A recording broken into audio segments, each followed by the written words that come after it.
And that was exactly correct. Philip was here. We welcomed Philip into our homes. And that was exactly what was happening 14 years ago today.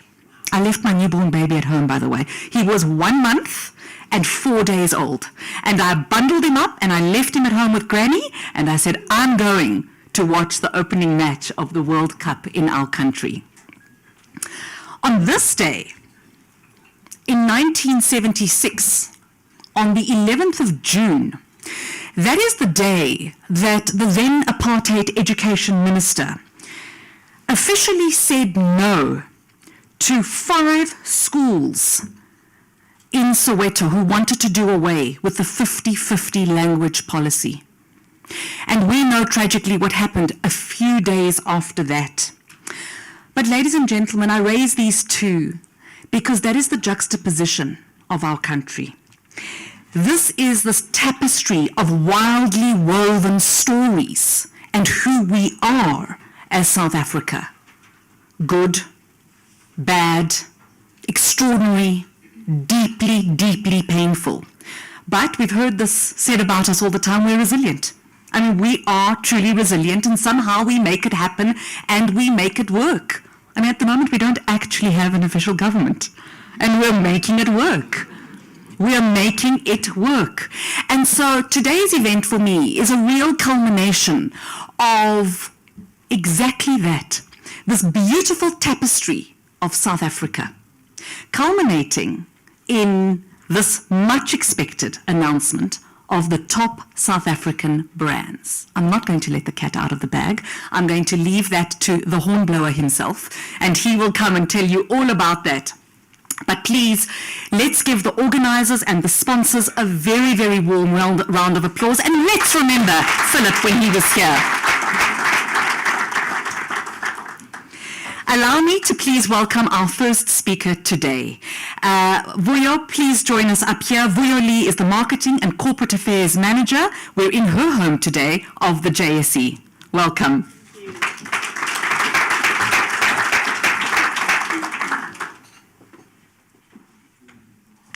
Thank you, Kate, and good morning, everybody, and a warm welcome to the Johannesburg Stock Exchange. Today, I'm not going to say welcome to the home of capital markets. I'm rather going to say welcome to the home of South Africa's favorite brands. It really is an honor to be here as we celebrate and honor the most beloved brands in South Africa. And in my role as Director of Marketing and Corporate Affairs, I often ask myself, what are the qualities that define a best brand? And as the custodian of a 137-year-old brand, what do I need to do to continue to build this legacy? And I don't know where Tebe is. Tebe, what must I do to actually win one of these awards? what must a girl do? That's what I need. Sell us some shares. And that's really a question I ponder on. And I was reading an article in Forbes, and what it said is the key to building brands is simple. It's consistency. You know, consistency in the clear message that you communicate to your target audience, consistency in building a strong identity that reflects a company's values, missions, and also unique selling points. But also, top-tier brands have consistently great experiences and branding across all the touch points. And we identify these as crucial for building trust and also recognition. And I think as marketers, we all know that, you know, they call us the police, but we always have to defend and protect consistency. I don't know how often you get asked, you need to change your look and feel. I want a brand that's distinctive from the monolithic brand. I want a new campaign. I want a new logo. And it is our responsibilities as professionals to deliver and protect that consistency. The best brands also are able to adapt to market trends and consumer preferences while staying true to their identity. And this we have done at the JSE as we recognize that in a global environment where technology is progressing at a fast pace, there are many competing sources of capital formation. So we always need to be on top of things and make sure that our brand is built on a strategy that's underpinned by innovation, collaboration, and also co-creating with clients. The best brands also are steadfast in fulfilling their commitments, and they exude a very clear and unique purpose that sets them apart from their competitors. And it's also important that they exude an accountability that propels them to prosperity and longevity. And for me, I believe that true brands in South Africa, through their purpose, play a meaningful roles in the lives of ordinary South Africans, whether it is growing or developing individuals, families, businesses, or communities. And we at the JSE, we subscribe to our purpose, which is growing shared prosperity, because we believe that our role goes beyond just capital formation and raising capital. Our role actually is, as a South African brand, we need to take responsibility for contributing to the country's socio-economic development. So I have no doubt that the esteemed brands that are represented here today have upheld all these defining qualities. I also have Tebe, take note for next year, okay? And I believe that what you have done has earned you a spot among South Africa's best brands. And it's on behalf of the JSE that I wish to extend a hearty congratulations to all the brands that are being honored here today. And a warm thanks to everybody who is here to celebrate as we collaborate with Brand Africa Business Day Brand SA to reveal who these organizations are. So on that note, I wish you a fantastic day further.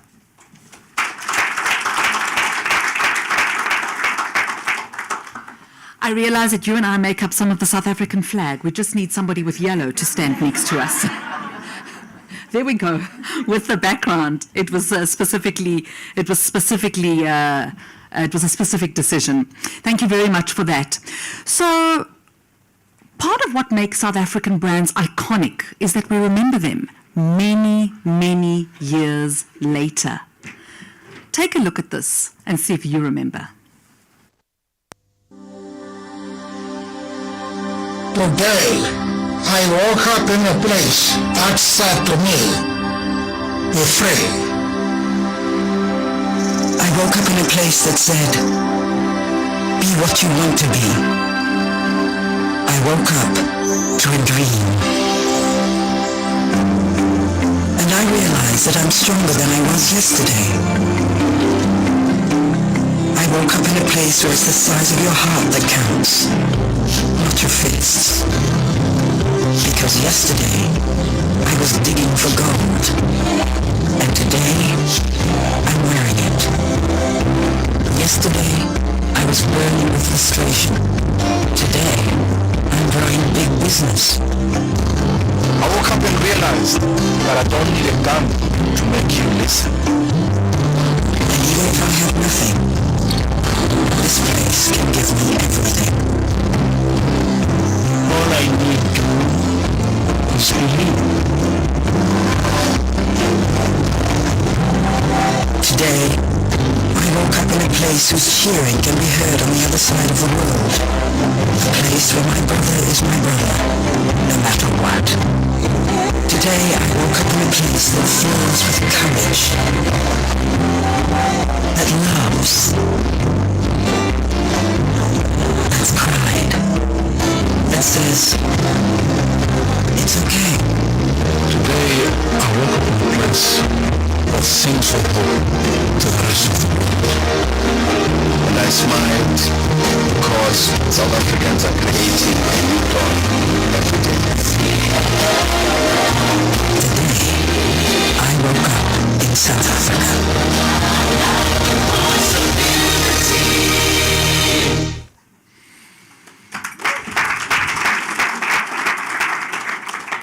Today, we all woke up in South Africa, and that certainly gives me a chill and takes us down memory lane. Please, ladies and gentlemen, welcome today. Help me welcome Sitimbile Ntombela, the acting CEO of Brand South Africa.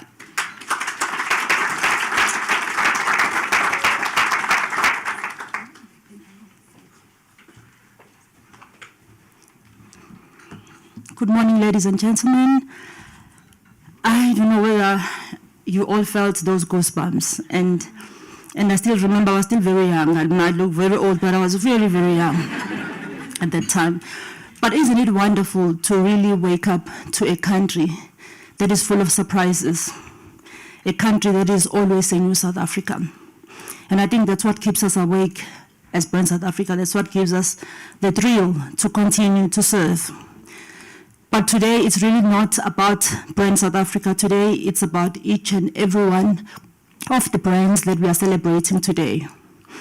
Because we understand that when we speak of a country of origin, a term that was coined by many academics in the nation brand in the past, but equally very important because it speaks to the ability of the country to compete. I'll take you back in the days of the British, when they were being chowed, or rather their share was taken away from by Germany.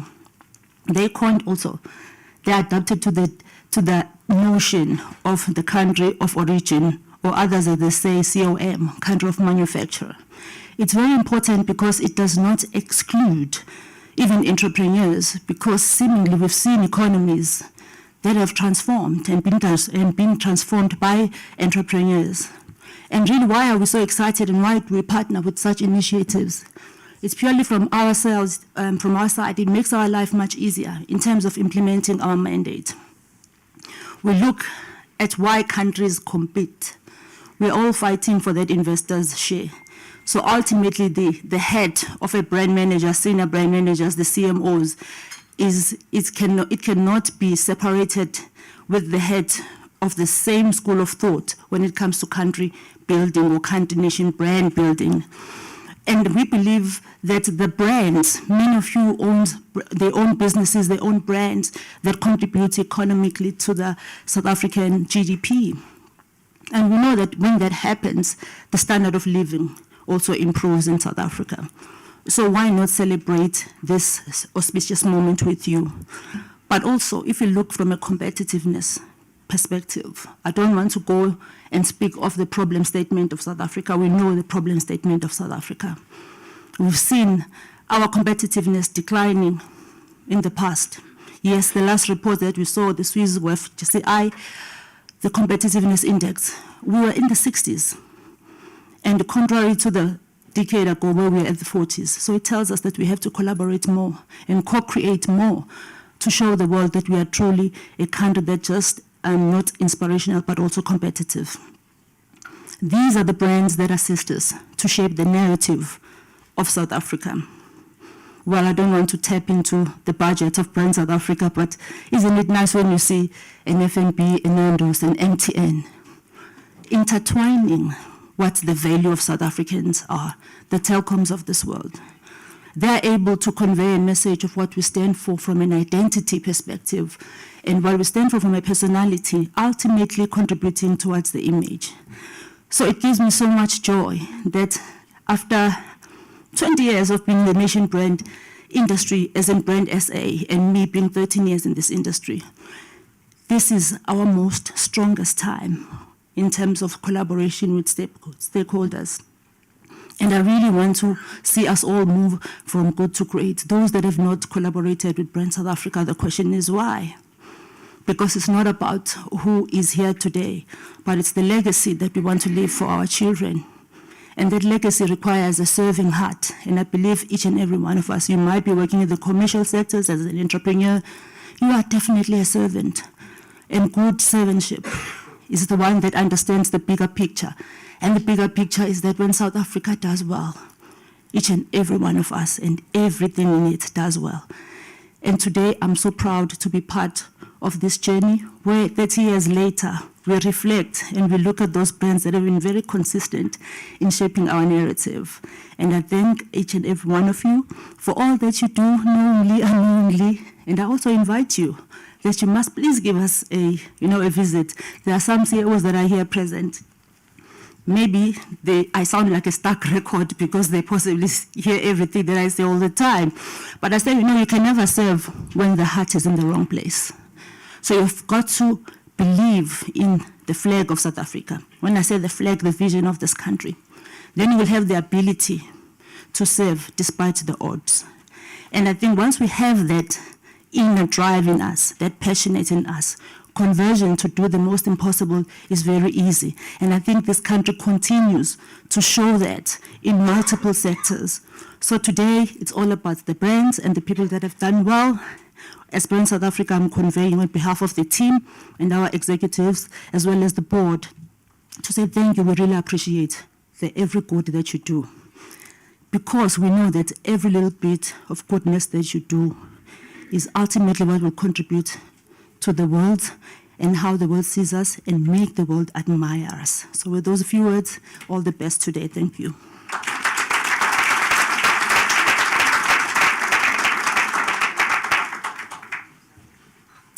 And to get a real taste of Brand South Africa over and above that magnificent speech, thank you so much. Let's have a look at this. Is who we are. More than 60 million different voices echoing in harmony from the southernmost part of the continent. We're ordinary people of Caribbean names in an extraordinary history by showing the world that peace is always better than war. Our reach is not limited by our borders, bringing joy in people's hearts and a spark of rhythm to their moves. This is a welcome home of opportunity, inspiring millions to look here in search of a better life, and sharing our best with the world. We are home to undulating mountains, flowers, endless seas, the beautiful animal kingdom, and the ever-changing seasons that color our world. We are the birthplace of humanity, a showcase of human excellence. We believe in South Africa. We are inspired by our victories of the past and our strong institutions to overcome the challenges of today and build a better tomorrow. This is who we are, South African. South Africa, inspiring you. This is a message by Brand South Africa. Yes, that too deserves an absolute applause. We are the birthplace of humankind. I'd like to remind you to please tweet on X or X on tweet. Our hashtags are Africa's Best Brands 2024 and South Africa's Best Brands 2024. So feel free to keep the conversation alive on the streets of social media.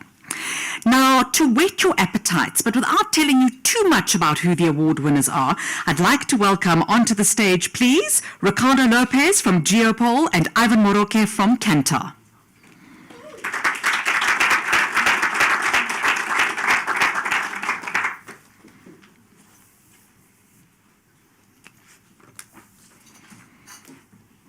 So, gentlemen, take your seats.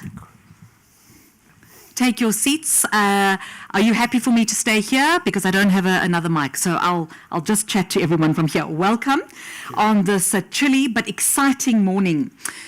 Ricardo, let me start with you.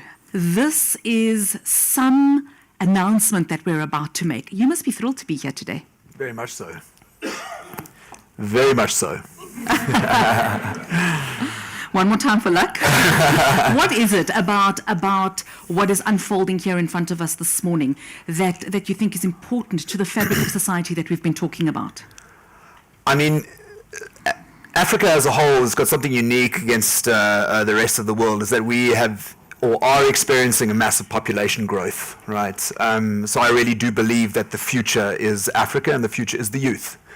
So this is really just a kind of an insight into what future generations are going to see in terms of businesses, companies, infrastructures that are essentially going to empower and power our economy forward.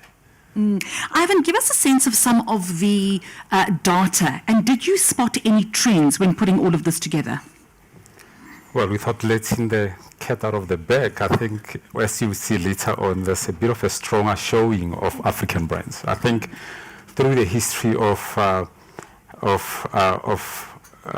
Brand Africa, it has always been the strong things of that consumers across the continent and South Africa, they relate more to international brands. And there's nothing wrong with that, because I think we must always remember that as much as the economic impact of brands on the country. We appreciate it, but it's not like consumers owe brands made in South Africa anything. And I think if we start off from that to say the consumer doesn't owe any of us to support our brands, we have to be supported on our own merit. And it's been quite encouraging to be seeing the kind of inroads that South African brands are making. That's exciting because it's like we are coming of age and realizing that let's not just hope for sentimental reason we should be supported. Brand is about people parting with cash.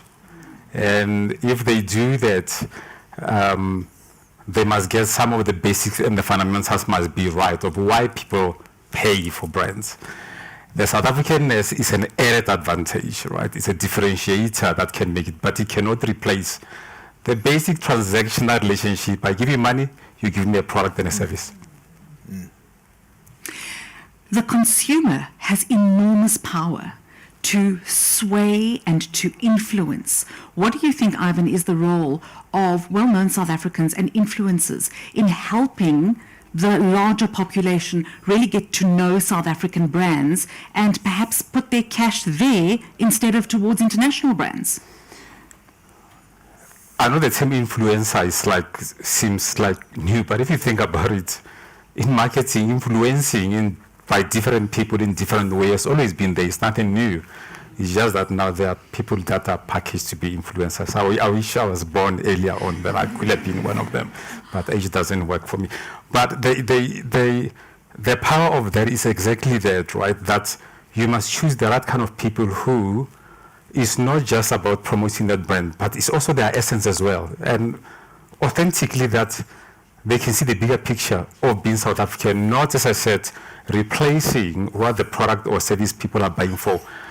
But authenticity can never be, it cannot be faked. You can't fake authenticity. And people know, without even saying it, there's a soul knowledge of people knowing what you stand for, what is important to you, and the influencing of thinking beyond the brand and thinking of SA. It's people know without you having to educate them, right? So choosing the kind of people who represent us and this country and its aspiration is extremely important. You know, it's not just about the likes and all the stuff. It's about the soul of the person and how it's linked to the brand, which is Brand SA. Ricardo's nodding. I think he agrees with you. Ricardo, tell us a little bit about GeoPoll and the insights that you have following something like this. So yeah, just to add on what Ivan said is the consistency between what the brand is offering and the actual message behind it, as well as the influencer who is actually pushing it. We've done a lot of research in this space, and we've really found that consistency between the two and the authenticity between the two it ranks really, really high in that. In terms of the work that we do, we opt for a mobile-first approach, and that really speaks directly to the engaged, connected part of our economy, specifically in South Africa, but also across the continent. And then again, speaks directly to the youth. We see higher penetration numbers between the youth as well as compared to the older generations in terms of actually engaging with technologies, which allows the conversation to be a lot more fluid and a lot more genuine. Does the older generation reject the mobile-first approach? Do they still prefer the face-to-face, have you found, or they're also adapting as they go along? There's definitely an adaptation that's happening, but again, it's really just, if we bring it back to reach, it's just an easier mechanism to reach those younger populations. But not discounting different generations and their access, and I mean they've been forced to be able to, in order to survive in this world, to be connected and to be engaged in technology. But that must be very encouraging for you as well, because the opportunities then become endless. Correct. It starts to almost take it back to the drawing board in that we've created user journeys, we've created content for a specific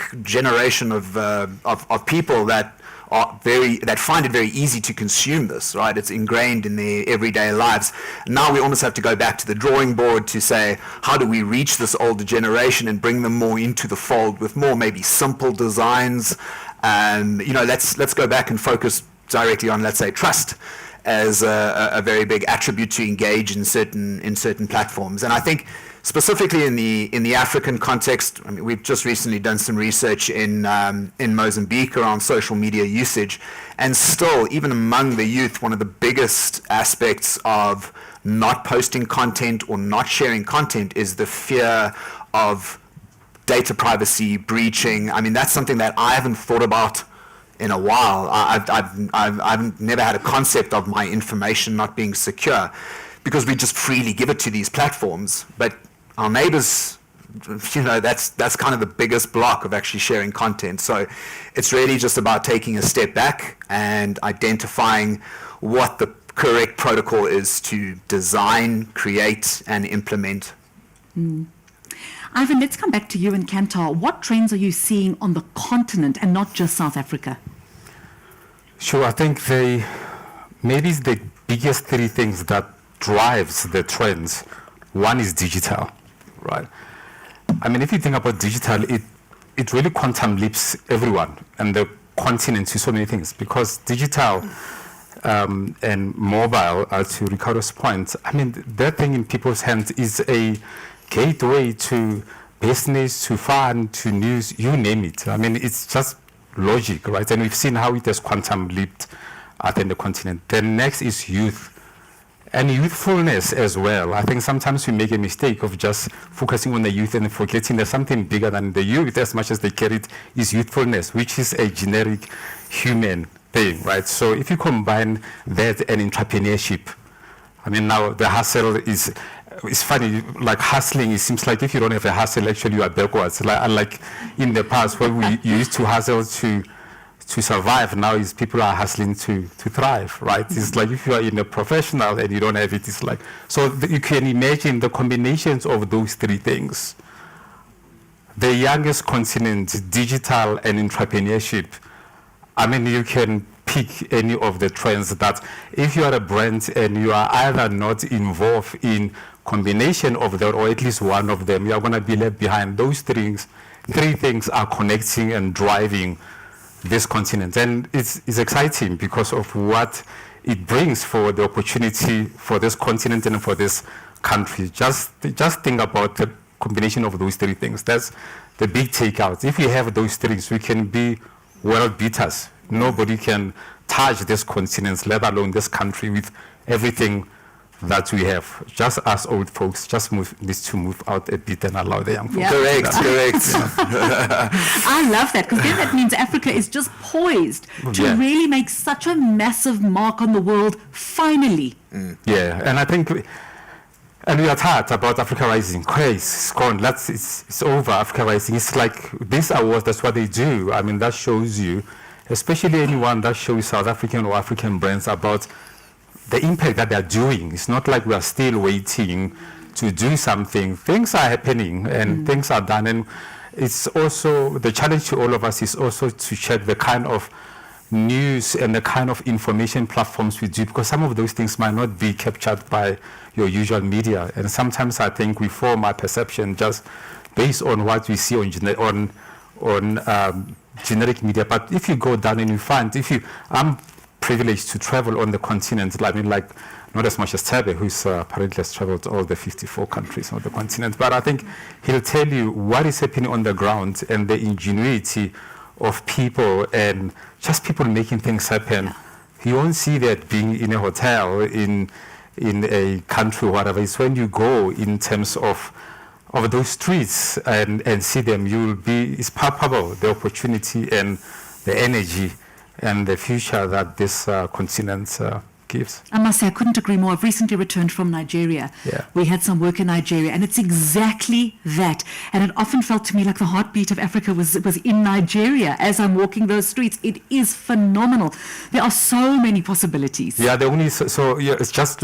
So I was in Nigeria and we were talking about, the usual banter between Nigeria and SA. So then I mentioned Amapiano and they said, no, it's not Amapiano, it's our piano now. Amapiano. It's like, okay, you're even taking that. Just let us hang on to something. But it is, and it's not just about SA and Nigeria, it's all the different countries. I mean, they just give you so much, a tapestry of just an amazing African thing that, it's you just get goosebumps when you just land on that tarmac and go out and engage. Oh, with people. totally. I completely, in fact, I get goosebumps just thinking about it now. Yeah. Ricardo, this must show you amazing results then in the surveys and the research that you do when you have a look at our continent as a whole and not just South Africa.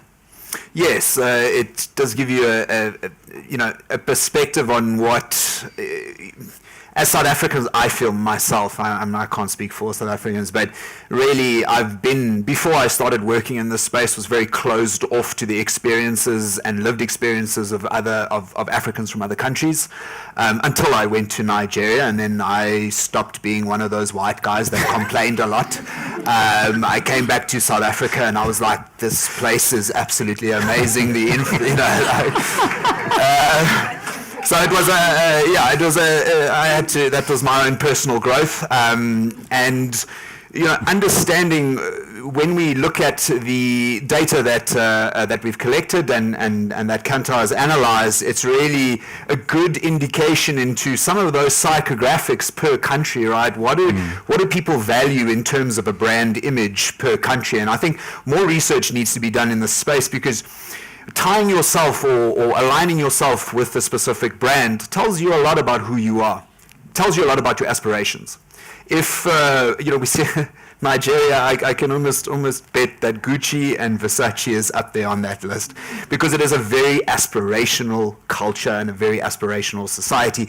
They want to improve their lives, they want to improve themselves, and it is almost an aggressive pursuit of that. This is why I actually love the country, and I love going to conferences there, because even in South Africa, we've become a little bit more jaded in terms of people coming up and saying, "Hi, I'm so-and-so. What does this person want? Do they want to sell me something?" In Nigeria, it doesn't matter if you are the CEO or an office worker. You are keen to talk, you are keen to share, because you might not have value to offer me, but I will have value to offer you, and that is the benefit that our interaction will have. So I've seen a lot of these specific things come out, and I do believe that this research now, when we're reading some of those top brands per country, ask yourself the question is, why? Why is that the most loved brand in the country? And I think it can offer a little bit of insight into some of those bigger kind of nuances in that culture.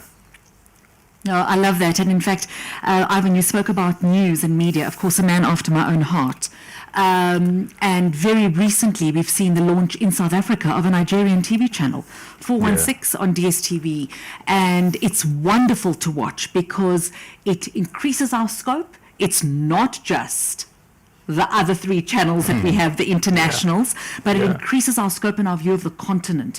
And I'm hoping that this will just grow us. Ricardo, you spoke about your personal growth. I'm hoping that we'll see a lot more of that in South Africa. But gentlemen, this was very inspiring. Thank you very much. I really appreciate it. And Tepe will give us the final announcement, but allow me to thank you for all the research, the data and the analysis that you put together to make all of this possible today.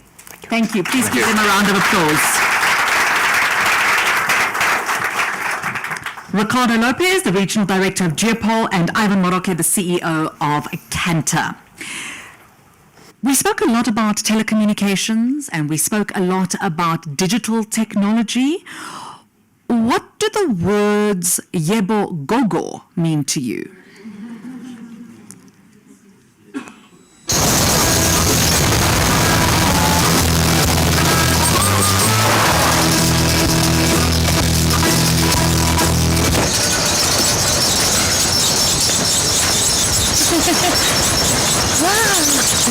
Yebo Gogo.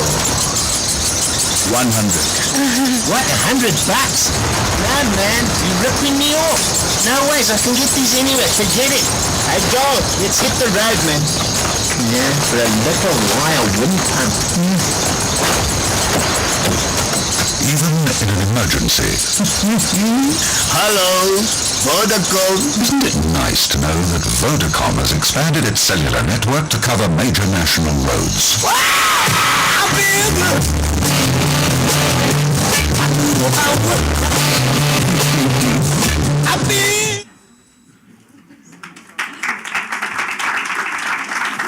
What did I say? You remember it instantly, and of course it just takes us back years. Okay, the moment that we have been waiting for. We've all gathered here today because we want to know about the most iconic brands, the best brands. Don't forget those hashtags. And of course, the one person who has made this possible is the founder and chairman of Brand Africa. A warm welcome to Tebe Kalafeng. Give him a massive round of applause.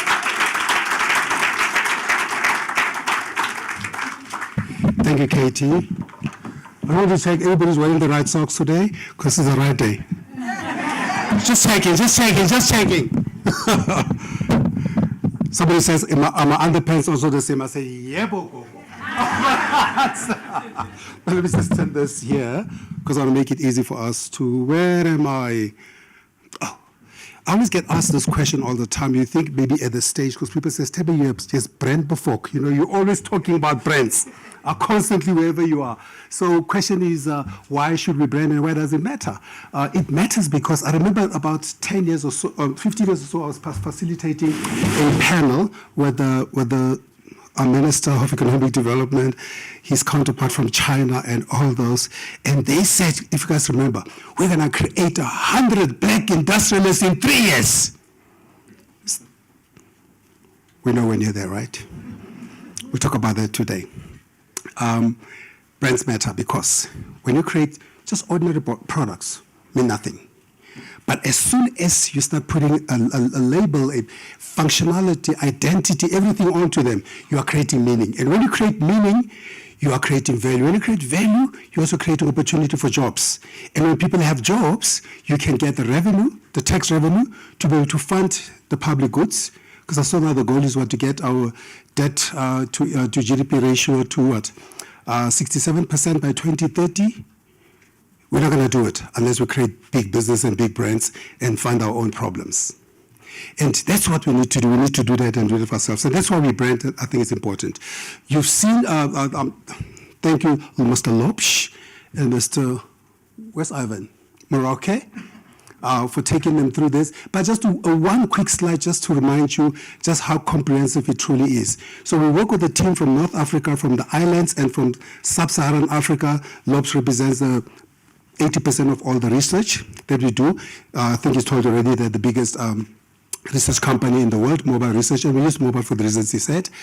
And we take all that data, and out of that data, we get over 300,000 to over 200,000 brands.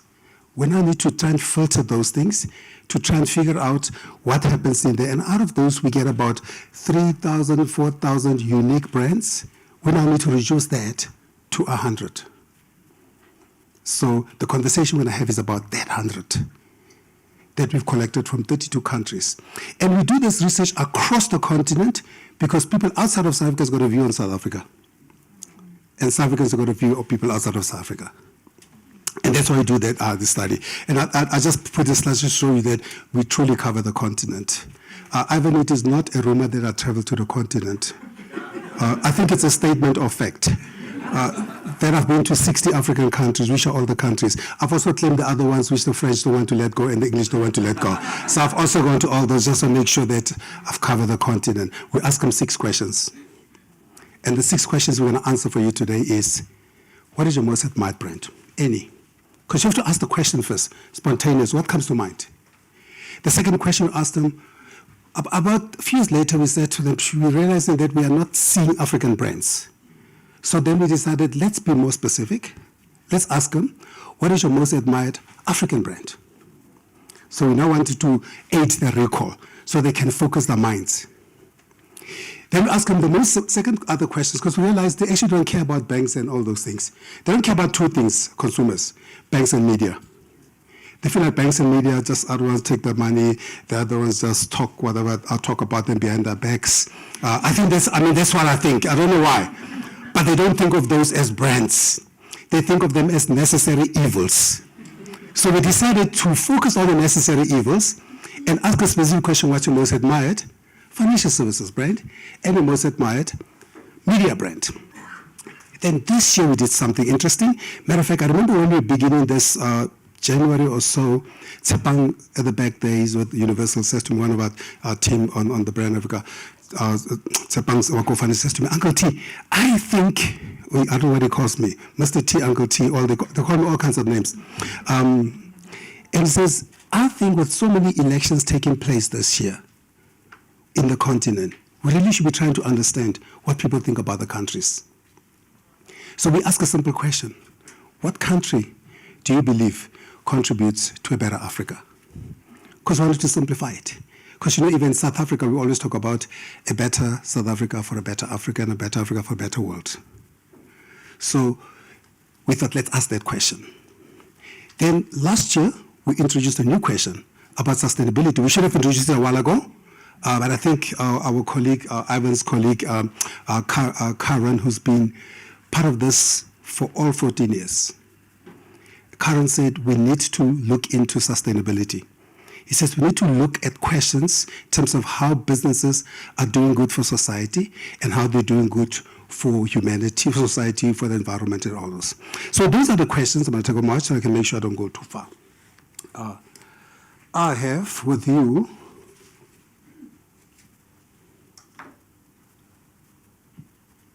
$10.20. It's going to be a sprint. It's going to be a sprint. As we sprint, I want to recap some results that you would have seen already. So as I recap the results, and as I go through the rest of the results, I will quickly ask the relevant brands, to just representative of the brands, just to come forward and accept on our behalf. I can do it now, we can do it later. So maybe I'll tell you what, I'm going to do the Africa ones, and I'm going to call them all to come up, make it more expedient. I'm from Kimberley, so everything is quick. We had to get out of the city very quickly because the diamonds were running out. So for the continent-wide, I'm just recapping the continent. You would have seen the global results for the continent came out on the 25th of May. We always release the results on or around 25th of May, which is Africa Day, because we wanted to have a barometer on that day to try and understand what progress we're making, because on the 23rd, on the 24th of May, 1963, 32 presidents got together in Ethiopia, and one of the important things they talked about was we need to industrialize. So we wanted to see how we are doing on that. And that's why we release them around Africa Day. We know some people are thinking parties, we think in brands, we're thinking industrialization, we think how can we move this continent forward and make it more independent. So the study there, the key takeout there is only 14% of the brands that Africans admire are made in Africa. I always get asked, what does this mean for Africans? I say, it just means we need to buy mirrors. Because some women have got mirrors, but they're using them for the wrong reasons. They're using them for lipsticks. I think they should take them further, then see the whole face. And like, yo, this is from here. He needs to start buying products which look like them. Look, you did well. You outdid Ivan with a beautiful jacket. So 14% of the brands that Africans admire are made in Africa. It's a problem for us. It's a challenge. Let's look at it the other way. It's an 86% opportunity that's just waiting to be taken. That's how we should look at it. And who is eating from our plate? The Europeans, Americans, Asians, while we're eating the crumbs at 14%. America lost 4%, they lost it to Asia this year. But you know, I think we're all a bit GV with America. Those who know Africans can check with me later who don't know Africans what GV stands for. These are the brands that I admired from across the continent. This is a continent-wide study. Continent-wide, the number one brand from Kenya, Equity Bank. Equity is incredible. If you go to particularly East Africa and see what they're doing. But I think what Equity does better well is not only have they rebranded, not only have they reimagined, but Equity truly understands their customers. I mean, I'm sure I've given this example before, but there's a beautiful example I've heard before that when a woman gets married in Kenya, Gina's from Kenya and Captain is from Kenya, so Captain, if I've got it wrong, don't say anything, you can always pull me aside afterwards.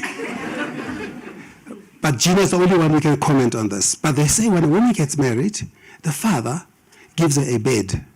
I don't know what the bed is going to do. It's really none of my business. All I know is, Equity said, if you want to give a woman a loan, use the bed as a collateral. That bed ain't going anywhere. She's coming back for her bed, if nothing else. I think it's a beautiful connection to understanding your markets, right? To understanding your customers, understanding what matters to them. When it comes to media, BBC. Now it's quite interesting, because our friends who are under fire, I saw Dr. Kena somewhere here. Hi, Kena. Kia, sorry, Kia. Our friends are under fire because the French have come with a big check. And they're like, we are knocking. We want that brand, we want to move it to Paris. Canal Plus. And what else is happening? But what's also happening, people are saying, do I really need to have a DSTV? Can't I just stream this thing? So there's a bit of pressure for brands like DSTV. BBC has stuck to the basics, but they've done a couple of things in the past couple of years. They've worked on their content. They've worked on their platforms. They've always been the number one. For 3 years in a row, BBC was number one, and DSTV was number one for 3 years. The folks at DSTV will always tell you DSTV is not a media brand. It is a media brand according to the consumers, because they eat DSTV. That's the brand to them. Now they say, brand is multi-choice. We don't know multi-choice here. We only know DSTV. But what's interesting as well, if you look at on the left-hand side, most of the brands are African. On the right-hand side, most of the brands are non-African. Somebody's telling a story. We're not telling that story. At least we're banking our money. Then we looked at something else interesting. We looked at the country overall. South Africa was interesting. South Africa was recognized even by our friends in Nigeria. Okay, what's interesting is Nigerians say Nigeria is the best country in the continent. Kenyans say Kenya is the best country in the continent. South Africa says South Africa is the best country in the continent. But when you mix them all up, they all say South Africa contributes to a better Africa. And you speak to South Africans, they also say the same. What's interesting is when you look at the left-hand side, when you look at your left-hand side, I think you expected that. I think you expected that China will be in the mix because of the investment in infrastructure in the continent and the investment in your debt in your bank. I think you expected Americans will be there because otherwise, where are you buying your McDonald's? I think Rwanda is interesting. It's a small country, but it punches above its weight. They've repositioned themselves as an incredible country. And of course, Ghana, we love Ghana. We expected Russia in there. It's in a mix. So every time I get the results, I always try and get a sense, a personal sense. I say, does it make sense just thinking about it without seeing these results? I think it makes sense. I think this is a good thing for South Africa, because South Africa's question should be, how do we leverage our position in the continent to contribute to a better continent? So this is not about putting up a big billboard and say we're the best country in Africa. It's about stepping back and say we have this opportunity to contribute to a better Africa. How do we do it? How do we use our position well? We did it well in 2010, remember. 2010, we said this is an African Football World Cup. We are hosting it on behalf and with our continent. So that's how I sort of try to interpret the results. I'll call the people afterwards. We also then did the sustainability. We looked at it in 3 parts, and I've been very deliberate over the last couple of years. We've said, split it into African brands, split it into non-African brands, and split it into NGO, because otherwise you get muddled with these things. Because I wanted to know how we ask the people of Ubuntu how we do things. And we can see, from an African perspective, M10 is an unchallenged brand as the brand that does good for society across the continent. You look at Coca-Cola, and you look at UNICEF. I think when you travel the continent, when you land in Somalia, you'll see United Nations. You go to Uganda, United Nations. You go to Sudan, United Nations. So all those brands, they begin to work on your. Don't worry, they also see Gift of the Givers. That's the gift of, but at least you're not coming with a big plane and just standing there. You go in there on the ground to get things done. So that's the difference.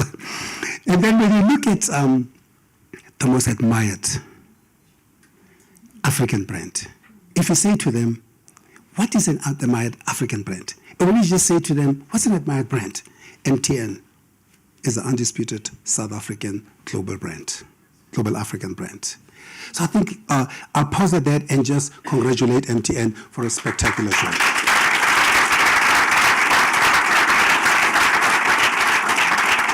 I saw Nompilo before the sprint begins. Hey, Nomps, should we do it after? You do want to do it now? Let's shake hands and at least we get to see Nompilo's jacket.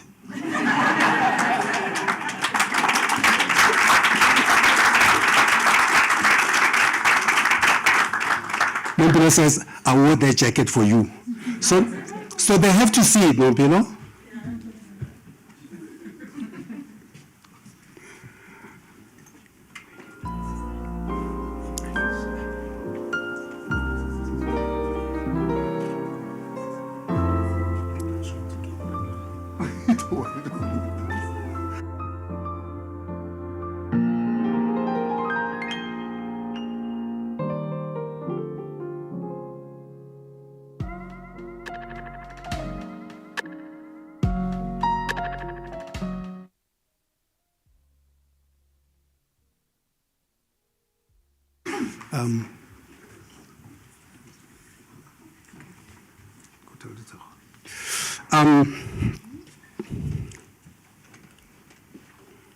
I think I've gone through that. Here's the shocking stats for me. 64% of Africans believe in Africa, but only 14% are loyal to African brands. So if you take away anything today, this is what I want you I want to simmer tonight as you're sitting there at home and saying, what did I do wrong? And what is my contribution to the continent? This is what we all did. As the guilty ones. Don't I point you out? I saw some of them, they were in Gucci, Louis Vuitton, but it's really none of my business. Let's get into South Africa as a matter of urgency. 33% of the brands that South Africans admire are South Africans. At least there's a bit of a, but we know amidst us, we're the last ones to be decolonized. So while we're under that colonial umbrella, our friends from Holland were busy making brands here. And that's why we still have so many brands which are made in South Africa, because nobody would sell them brands anyway. But I think it's a good state. I think we can build on this. And by the way, I'm not an advocate for is it a disadvocate? English is not my language. I'm not anti-global brands, but I'm anti-non-competitiveness. Our job is to compete and to create brands that compete. And we can see who's eating from us. Americans again. Those bloody McDonald's. Those Louis Vuittons and Hermes from Europe. That Samsung and those cars that we drive. So, look at the study this way. What is the most admired brands in South Africa? Just follow the logic. Number 2, Adidas, Puma, Samsung, Coca-Cola, Nike. Do you know what's so crazy about this? In the global studies, for 7 years in a row, Nike is the #1 brand. But Sepang is the smarter one between the two of us, so he always tells me these things. He says, Mr. T, don't forget. Patrice Motsepe says during the CAF, 2 billion, or did you say 2 billion, 1 billion, I can't remember. I think 1.5 billion people were watching football. And they were looking on the feet, and all the feet were swooshes all over. That's how we build brands. They're part of the consciousness of the customers. So those are your top 5.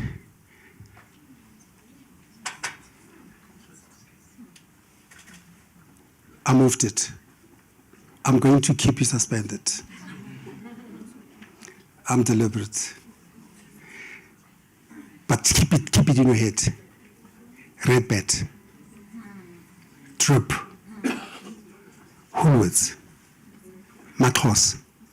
40% of the top 10 brands in top 10 admired South African brands were created in the last 10 years. Let that sink. 40% of the most admired South African brands. We're going to look at this 2 ways. Now, I'm not focused on South Africa because that's what I care about. South African brands were created. You got Galaxy among them. I'm coming to you. No, I'm coming to you. I'm coming to you. Sorry. Oh, I swapped them around. Apologies. I swapped them by mistake. I swapped them. I'm going to tell you at the end what's the most admired South African brand. We have to keep it there. But I swapped this by mistake. I wanted to say, no, I mean this one, so I wanted to swap the other way around. I said the top 5 most admired financial services brands. My other question was, top most admired financial services brands. We look at the studies, and it says Old Mutual, Standard Bank, Absa, number 1, FNB. I saw Faye somewhere. Faye, let's come take your honors.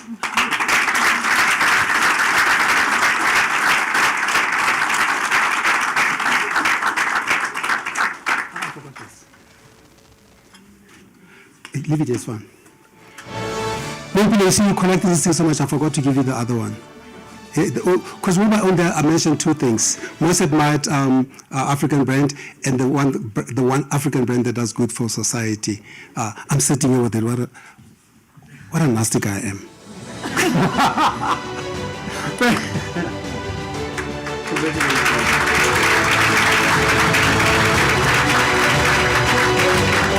I have no clue what happened in Rosebank.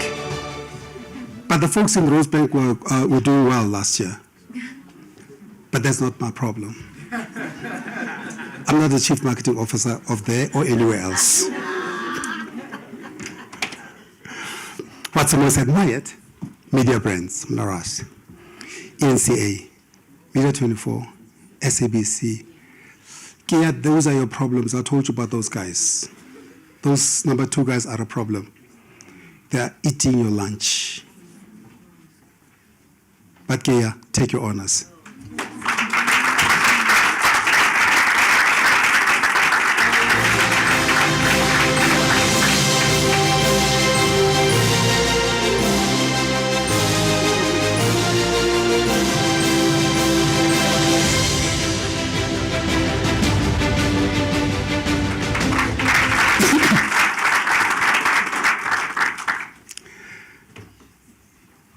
Interesting question, because we are obsessed with this, because we want to know what is that one brand that reflects an African identity.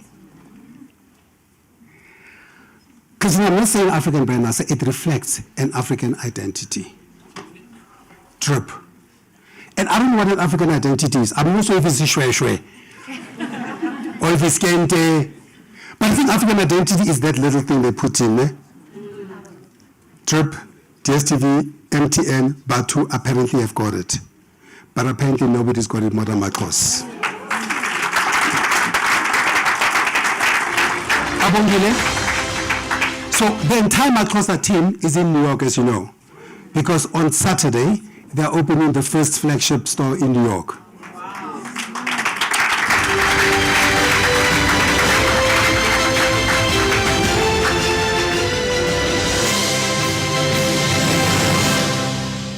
Sorry, not the entire team, but the doorman is here. I'm kidding. Abigail is one of the creative team at the most admired Pan-African brands. I mean, this one, honestly, if I've done ShopRite, and I've done DSTV, than Woolworths, it's a no-brainer.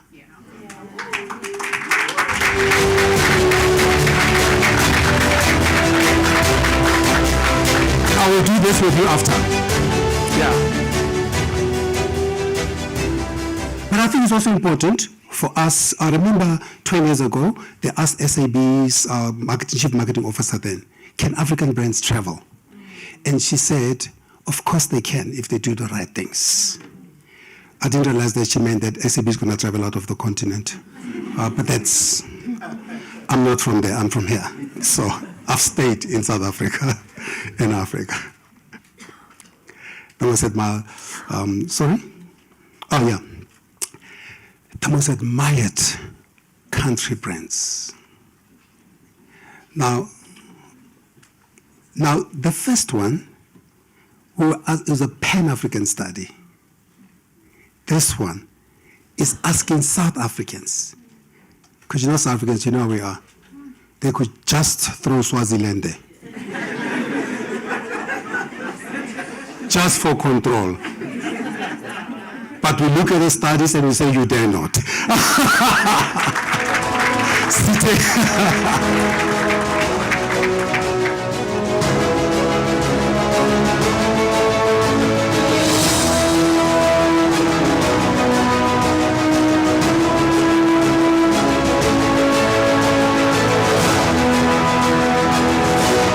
I think we should be proud that South Africans still love their country.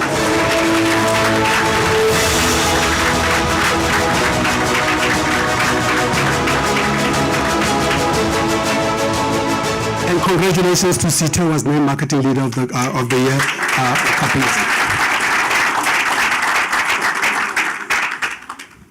I was quite interested to see Botswana in the list. I was also interested to see Nigeria in the list, because I saw South Africans will say, oh God, we're not going to have them here now. We are having this country to ourselves. But I think, of course, we've got, I don't know, I always said we've got 2 presidents in South Africa, but I think there's about 3 or 4. One of them is from Botswana and has been here with us for a couple of years. Hasn't found the direction back to Botswana. But we love Botswana for a couple of reasons. When the folks from London, De Beers, said, we want to give you, when the folks from London said, we want to buy those diamonds for the same terms that we did 30 years ago. Masisi says, sorry, I don't think I heard you properly. Masisi says, which diamonds? He says, your diamonds. Masisi says, oh no, don't worry, it's not going to happen. If you want it for the same 30 years ago, you need to find out the country that was there 30 years ago. There's a new Botswana. We need new terms, equitable terms. The BS says, it's okay. We've got the customers. Masisi says, let's see what you're going to sell them. They met each other somewhere. We're friends again. We make more money as Botswana. Okay, my grandfather's from Botswana, so I guess it's a Freudian slip.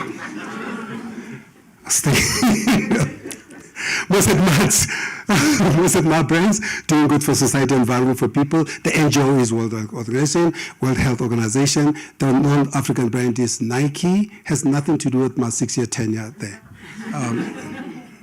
But I will say it was a standout tenure. African brand, Tiger brands, F&B, Old Mutual, ShopRite. Doing good for the environment. And I was trying to see, I mean, we all know these brands, right? We know what they do for our people. But everybody says nobody does it better than Woolies.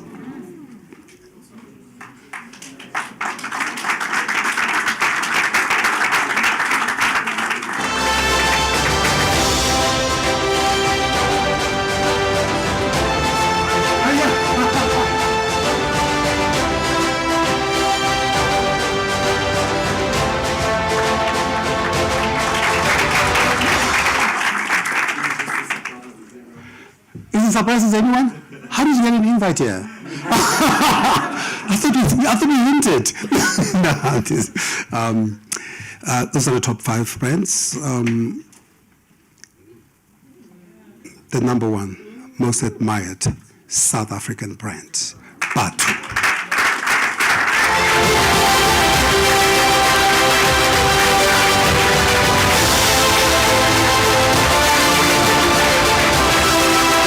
I think he deserves a standing ovation. This is an incredible moment for a brand that was started 10 years ago to be the most admired South African brand.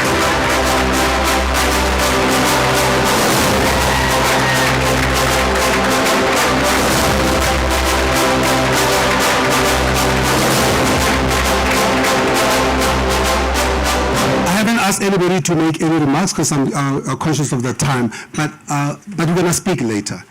Just in one word, what does this mean to you at this very moment? A brand you started in 2015, started out of a boot in Tembisa. You quit your job in Dubai in financial services, in accounting, to start selling sneakers to them niggas. Tell us. Point of correction from LX, started in LX. Same thing. I'm utterly grateful to our customers, people who've supported us on this journey, and I'm grateful to our esteemed team at Batu. Thank you, South Africa.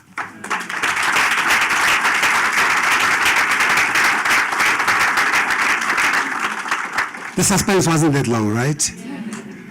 But I think it's incredible. That's what we all work for as young entrepreneurs, from Alex, from Soweto, from Khale Shewe, from Langa, from Guguletu. That's what we work for, from Lens and everywhere else. We ask ourselves the question, how can we put on the table a brand that's going to compete against Nike? A brand that's going to compete against LV and all those. That's what the guys at Galaxy do, for example. They put up stuff that competes against the Elvis and the Hermes. And also guys at Drip, he's got shoes that footballers are wearing. I'm mostly proud of you, Theo, for what you've done. And I think South Africa will be proud of you. Oh, sorry, I've dealt with this. I swapped it by mistake, apologies. When I was moving things around, folks, there's not a thesis. Imagine if I'd be perfect, there'd be no job for other kids. This section is quite interesting to close. What we then did, we then got folks, I think it has to be the creme de la creme of South Africa's finest marketing and branding minds. From an 80-plus-year-old Eric Mafuna. I don't know if anybody knows Eric Mafuna in the room. Eric Mafuna, when we were growing up, we were not growing up, when we were still lactating, Eric was the chief of brands and marketing in this country. He is one of the finest thinkers.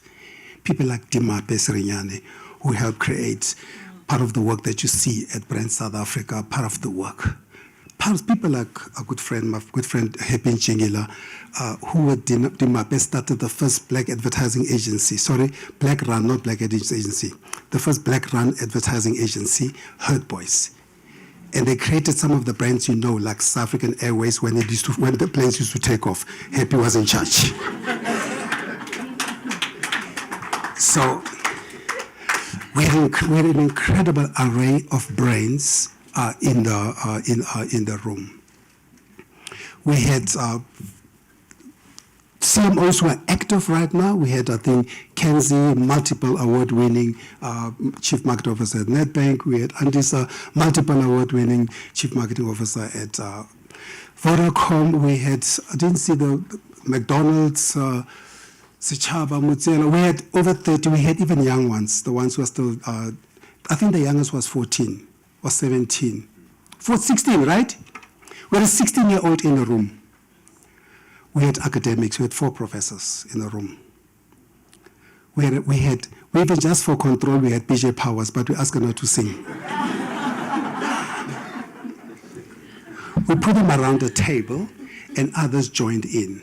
So the list was long. Happy to share the list. But I thought, let me just give you a hint of just who was in the room. Just a quick question, a note for myself. Who else was there? Because black people are going to be told afterwards, "Kutheni mina ungambizanga?" Why did you not call my name? No. So we had quite a number of people in the room. Dennis Mashabela, how could forget Dennis Mashabela? Everybody knows people like Dennis Mashabela were in the room. Nkwenkwe was out of control. The only thing was in control with was his beautiful mind. We had Milton Ngozi from media. Yeah, Milton, did you get your check for sitting there? Because you're the only one who wasn't getting paid. No, I'm teasing. No, we had people like Milton Ngozi. We had, we had quite a Masrani Nguyeme, Old Mutual, Coca-Cola. We brought them in one room, and we said to them in that room, can we start thinking about the 30 brands, events, ideas, people who have shaped what people think about this country in the last 30 years. Because 30 years ago, 1994 to 2004, when we celebrated 30 years, a whole generation, we had ideas about, we did some interesting things. We created some amazing brands. I see Firoz here, Firoz from Discovery. Brands like the Discovery brands were created. Vodacom and MTN were created 30 years. No, Firoz was 92, right? Discovery's 92. Just for the gram, let's say 94. We had Vodacom and MTN. They were started in 93, but they're operational properly in 94. So they're all turning 30 this year. So we had some new brands, old brands in the room. And we said, what are those 30 brands, ideas, people, campaigns that have shaped what people think about this country? It's a beautiful exercise. If you had to see the maze of what was discussed there, and if you had to see what we then had to do, we then had to take that maze and throw it into a pot to come up with 30. And we used multiple filters. We looked at all the other research that's been done in the country, from Brand Africa, from Kantar, from all the other researchers, to try and filter this data, try and understand which brands make the cut. I apologize for those of you who are here and your brand didn't make the cut. But the brands that made the cut, the brands that make the cut, starting with the events. Springboks. What the Springboks have done, 2007, 2000 and, okay, 2000, I can't count. 1995, 2007, 2020 something, I can't remember, 19, and 2023, 23 I remember was there, and 1995 was there. In the middle it was a blank. But what they've done for South Africa is incredible. They've positioned us as a winning nation. What South Africa has done in this past year, by taking its case to the ICJ, is an incredible moment in the country.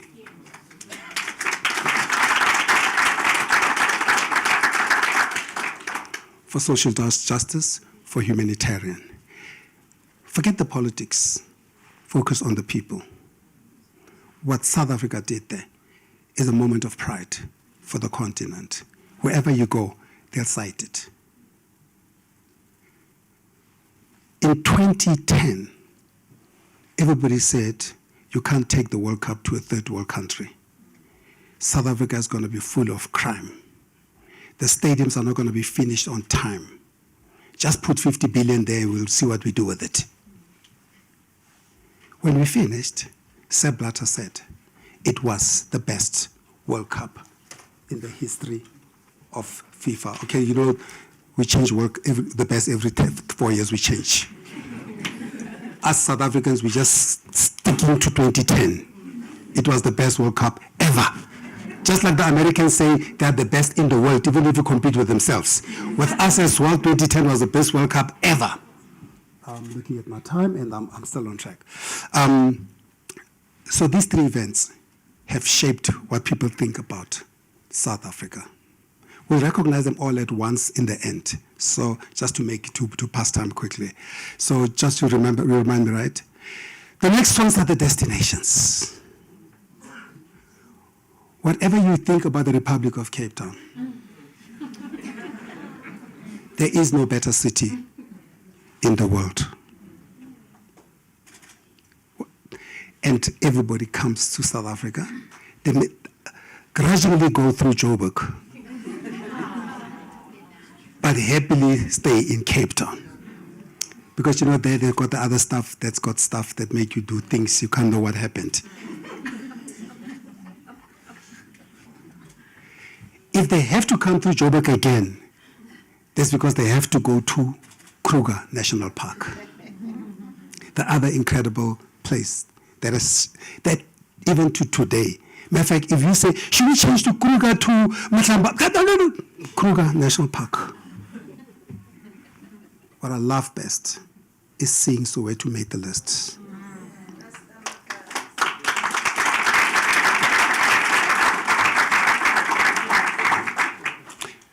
I was in Soweto last weekend. I had friends from Nigeria. And every time I go to Soweto, you remind yourself what a magic city it is.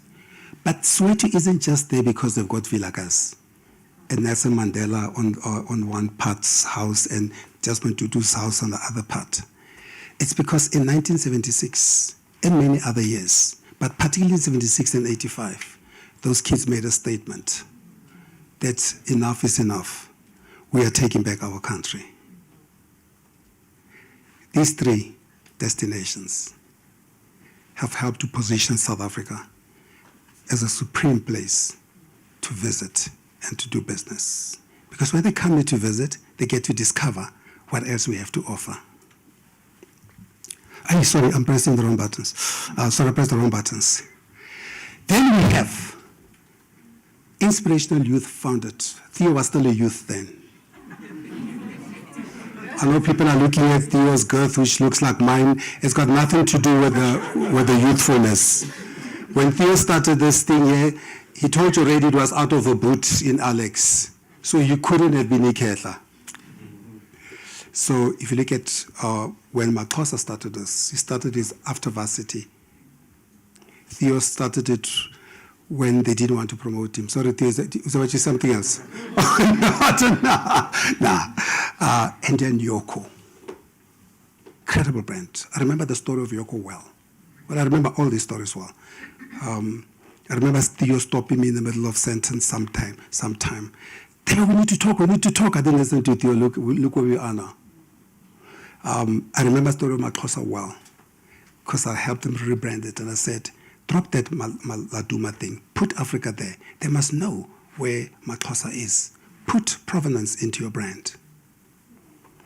But I'm most proud of all of them, particularly so for probably one of the South African unicorns, Yoko. They came to see me on a Sunday. They gave me a call, the young boys. They're still young, Katlaho and his partners. And they said, Uncle, we need a bank. Without a bank, we can't get Yoko going. I don't want to mention the other four because some of them are in the room. They said, no. We don't do small business. We do big business. I was on the board of Mercantile for 15 years at the time. And he says to me, I've even applied to even little banks like yours, Uncle. Nobody wants to talk to us. Can you just help a brother, please? I'm like, I don't do help a brother, but come see me at home nonetheless. You came to see me at home on a Sunday. Yeah, Sunday. I said, come see me at home. Present to me, let me see. I said, I'm not executive. I'm not an executive director. I'm not a interfering SOE director. And I looked at the presentation. I was like, wow. I said, send me this thing. And I sent it to the CEO. I said, here's an interesting idea. I just wanted to look at it. Because remember, he sent it already, but they don't know who's he. Now it comes from his brother from Kimberley. Because everyone knows we're from Kimberley. I said, look at this thing for me, Carl. Carl Kombi is the CEO then, before they bought us from Capitec. 3 months later, I'm sitting in a board meeting. Carl says, we have a presentation from probably one of the finest ideas that has come from this country. So now I'm looking at this thing, I'm like, yo, so tool up, saying nothing. The boys come. the way the boys at Maxhosa, the boys at Batu do things. They arrived, they weren't wearing suits. They're just wearing normal shirts properly. But they went to the other schools, the ones going, And then they came and they presented. When they finished, I'm saying nothing. Because I chair Remco, I'm saying nothing. So I'm sitting there, I'm watching these boys. Quang. And when they finished, Louis Hein, may so rest in peace. He was about 70-something then. He's a former chairman of Deloitte. He was a chairman of audit. When they finished, he's like, where are those boys from? We've never seen an idea like this. We are signing them up. Carl, sign them up. They were signed up. I said nothing. And I asked for nothing. Because our job is not to ask for something when somebody asks for something. I've never made it my job to ask for backhanders, side-handers, front-handers, commissions. I thought if you can help a brother, a sister, you do that. They're a unicorn, they're based in London, the one's based in Dubai, and some are based in Joburg. Some of them are here, we'll see them.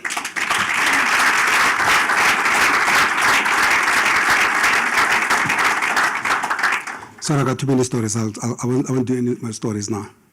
All I remember is, I don't know what year it was, but I don't know how Mozambicans do this thing. I think they were hanging on top of trees. I think Intias was there somewhere with the back. Come. This flag cannot eat you up, but I can swim with my feet. But Intias pitches up at places you've never heard. You're like, Intias, Turkey is... There's an earthquake in Turkey. What are you doing there? You grew up in the Indian township. What are you doing there? But Indians is like Winnie Mandela. They can smell things. I think there's an earthquake tomorrow in Turkey. And it's there on time to save lives. I think Gift of the Givers has been around, what, 10 years? 30? I wasn't talking about the vet, I was just talking about the normal years. And India will always try to put an extra in there. Without the vet, it's 30, but 2 for you. Done an incredible job. When we needed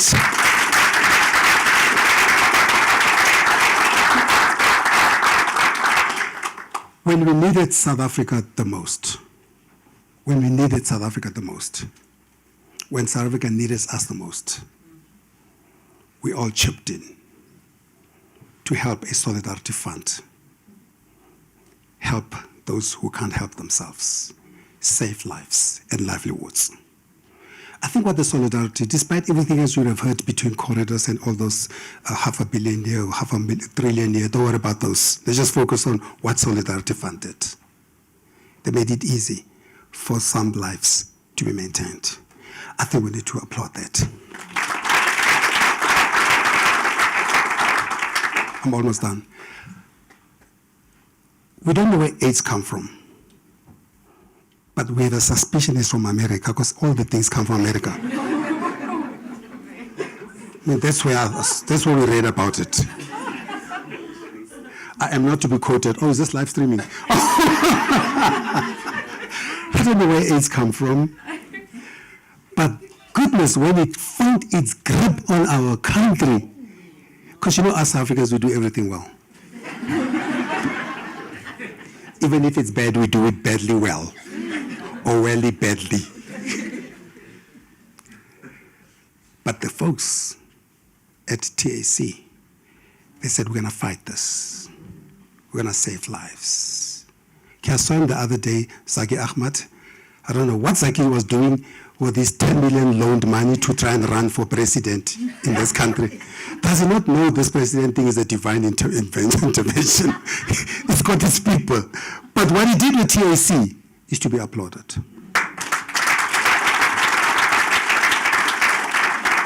Absolute spirit of Ubuntu and social impact. You've seen the ads already. Did it bring some tingles when you listen to them? Because every time I saw that today, I woke up in South Africa. I remember that so well. It was South Africa at its best.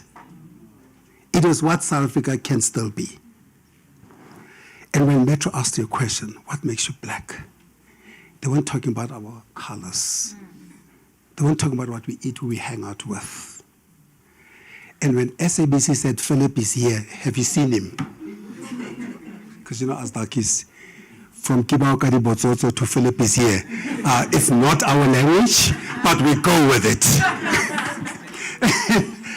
And then I can't get this Molom Tlabwame ad out. I think if you're a warm person, okay, most of us will deny it, but at least 80% of us in the room here grew up in rural areas.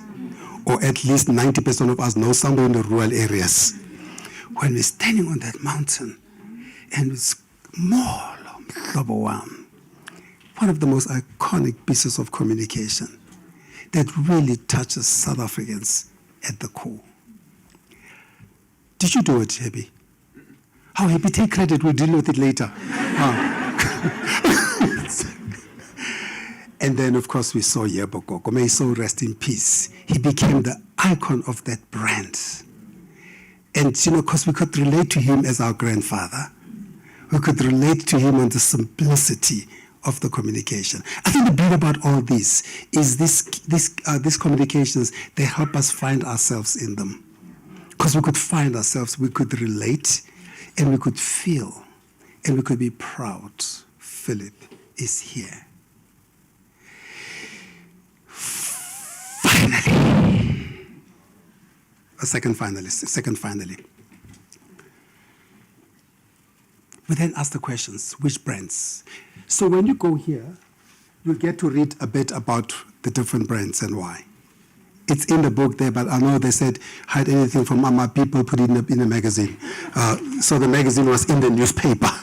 So it's in there, but I'm glad you didn't read it. So it's there. So in here you got the report, which you guys are going to advance. Everybody's getting tomorrow. African Bank started with 67 rand. Each donating.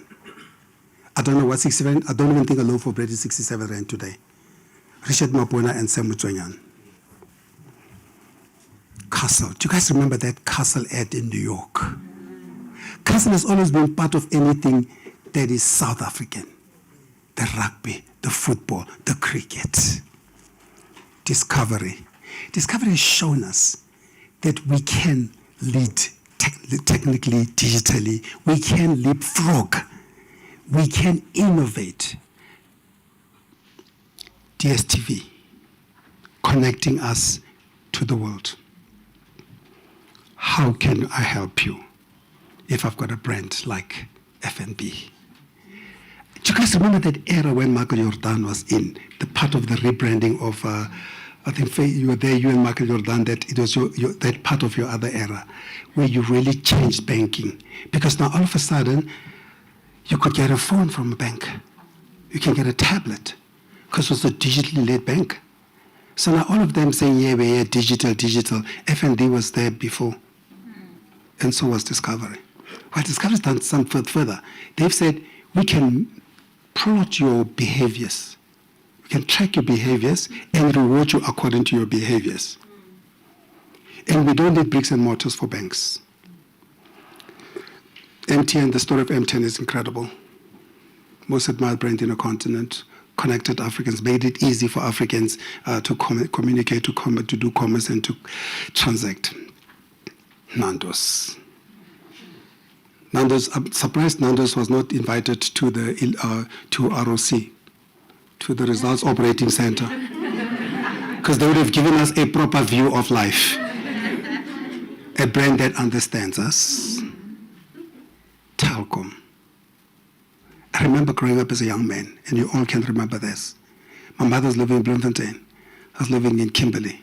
We would go and stand next to that phone, and we would call my mother, Nommer asseblief. They speak to your parents. Telkom has been part of our story before apartheid, post-apartheid. The first SOE to list. And when it listed, it showed that if you run a SOE well, you can run it successfully. And finally, Vodafone. Hey, can you guys make up your mind? Vodacom, we know the story of Vodacom. When they started, Alan North Craig, I think, said they'll make $1 million, they'll try and sign up $1 million in a year or something like that. I can't remember. Let's give it a number. Was it $1 million in 5 years or $1 million in a year? I think they do it every month for the first year. Because Vodacom and MTN arrived, a friend of mine from Canada put this so well. He says, the way he's the chief marketing officer at Unilever, they said, what we strive to do at Unilever is to create such an excellent brand and understand our consumers so well that when they arrive in the future, they find us ready to serve them. That's branding. That's branding insights-led. So when the consumers arrived in the future in '94, they found Vodacom and MTN ready to serve them. These are the brands that have changed South Africa. If we've left your favorite brand from some street corner in Soweto, I apologize. I'm sure Mogoya Kwana is imnant and still hot.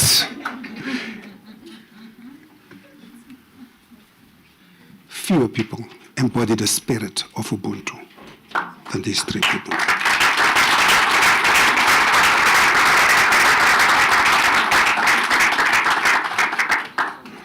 Like a sausage factory, I'm going to start at the end.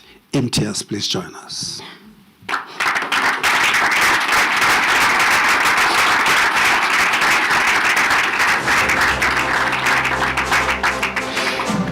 And then followed immediately, do we have representatives? MTS, you know, they gave me a free doctorate the other day, and they put it in a scroll. And I thought for a man who's always on the road, a scroll is better because I don't know what you'll do with that frame thing.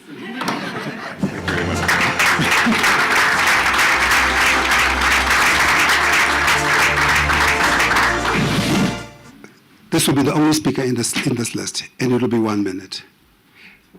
What inspired you to do what you do? You could have been a very rich uncle in Lens, a beautiful corner house, making money as a doctor. Why did you decide to take this incredible, improbable, thankless job? Thanks. It was not a choice. It was a calling from a spiritual teacher in Istanbul, who I met on the 6th of August, 1992, Thursday night, 10 p.m. It's fluent Turkish, and I don't understand a word of Turkish, but I understood every word in Turkish that night. He said, my son, I'm not asking you. I'm instructing you to form an organization. He gave the name.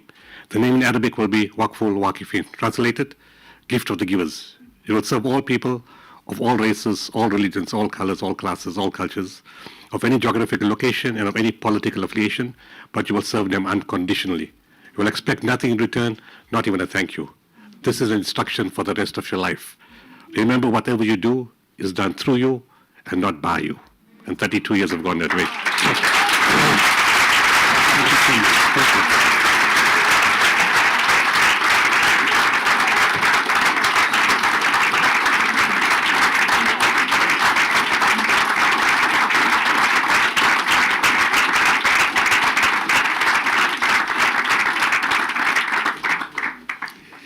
When we speak about the power of brands, that's what we're talking about. I'm not doing a presentation. I'm just going to fly through and say, please come through. I think the next, I think all 10 are here. All 10 are here. I'd like them to all line up in front and collect their Holy Sacrament.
Youngster, let's do one quickly, just because Andisa doesn't like sharing pictures.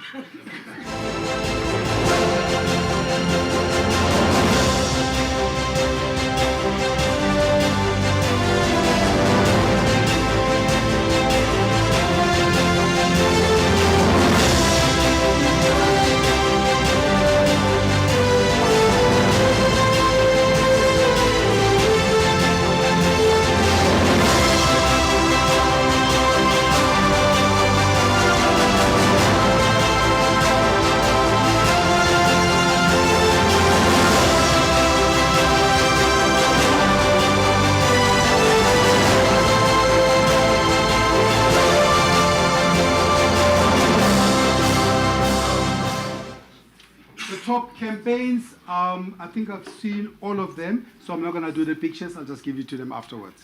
You agree? Because all of them have been here except Metro. Metro? Hello, Metro. What makes you black? Is it the outside? Come this way, come this way. People may not think I'm always late all the time.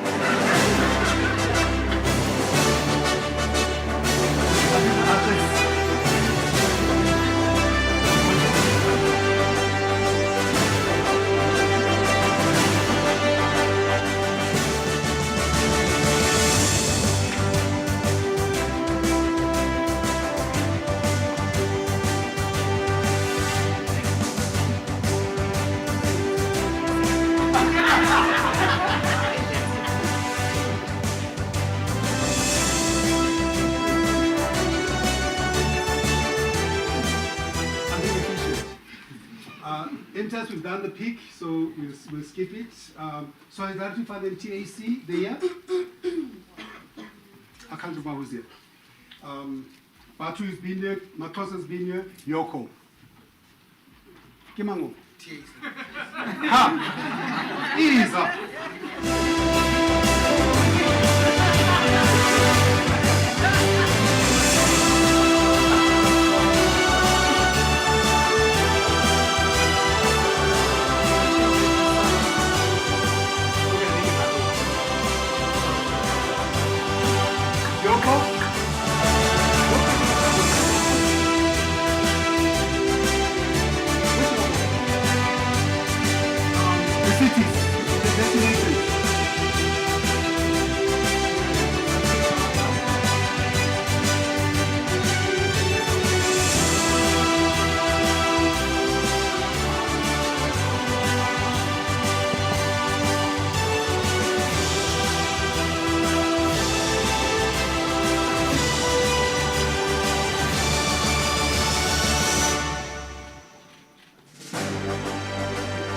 To the Republic. Cape Town? No, what is that? That's Cape Town. Oh, sorry, that's the where's Cape Town? To the National Park? You guys have to mention, you have to visit one of these properties. Yes. Incredible properties.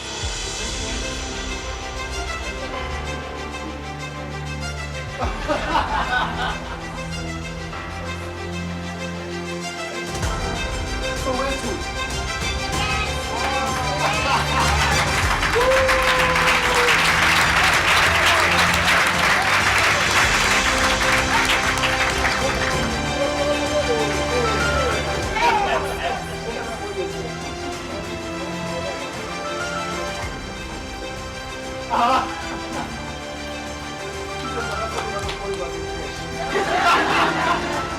He's a problem, he's not invited again. I think that was it, right? I think that the federations are not here. Folks, this brings it to an end. A round of applause.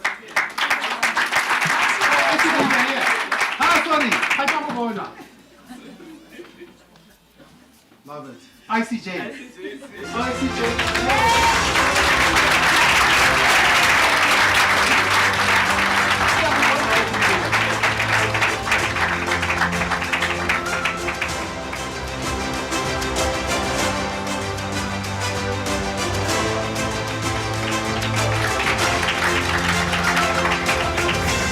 the end of the day, they're all here. Thank you so much.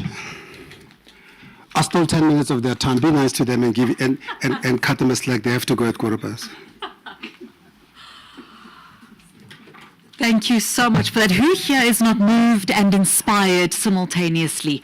I know that I am. That was phenomenal. Give yourselves and each other a round of applause.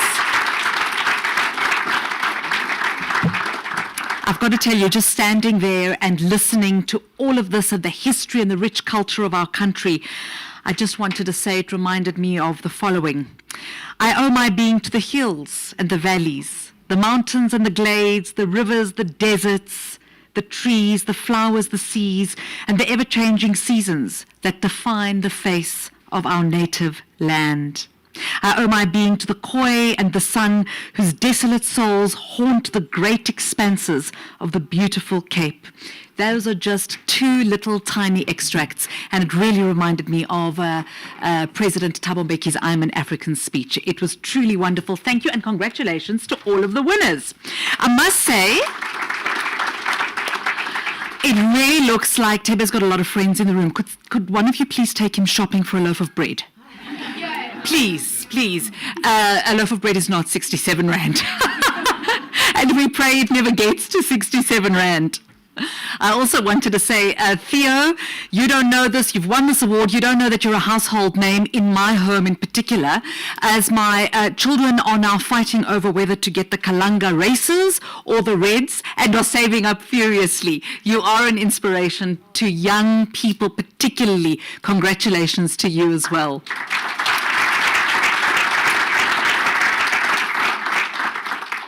So we spoke about some of those iconic adverts. Philip was here. Let's feel it.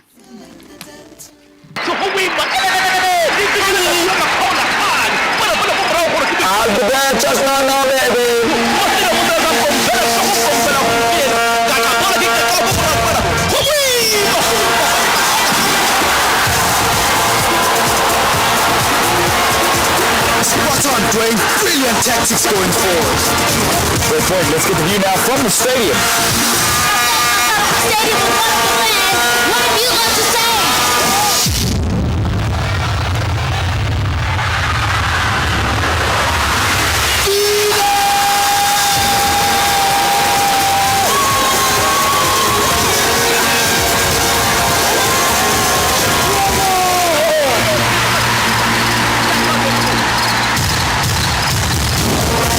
When the power of radio meets TV, we bring you every game live in your language. SABC, feel it. It is here.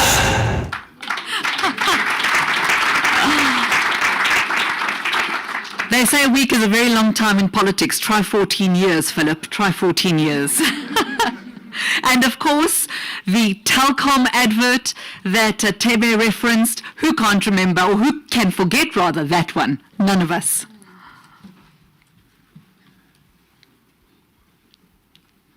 Maybe we'll wait for it for next time. In the meantime, let me say, let's take a bit of a comfort break. It's been a long program already, but a very inspiring one. Let's take a 5-minute, I feel bad even telling you 5 minutes, but I was instructed to tell you 5 minutes.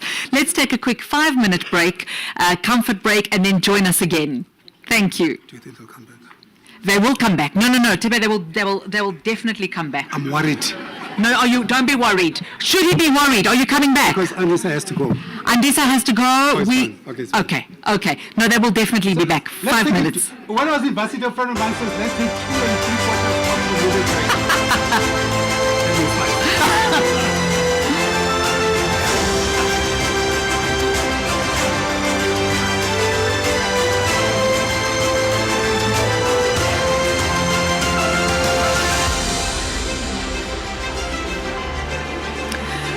Could I please ask the panelists who are going to speak after this?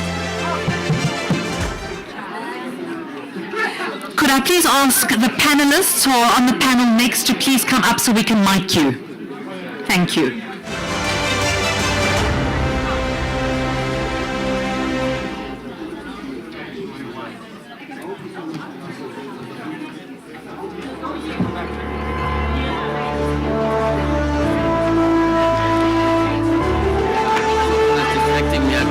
Oh, no worries. Am I using my handheld?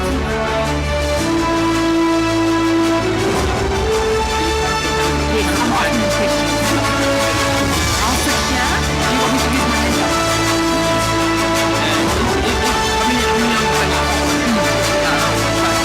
Excellent. No problem. Thank you.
An overnight sensation?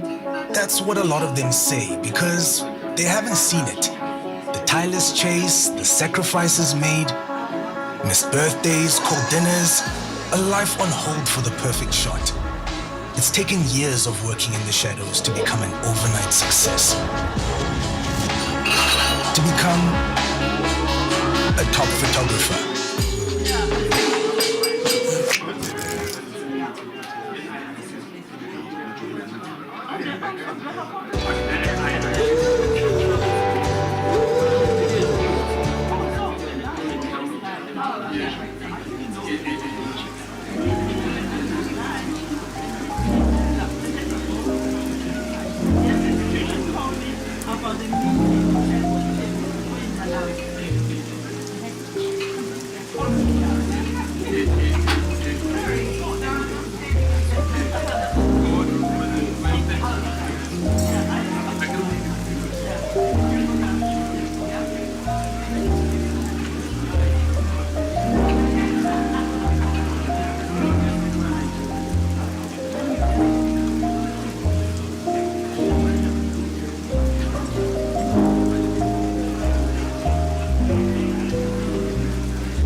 if we could please start making our way in.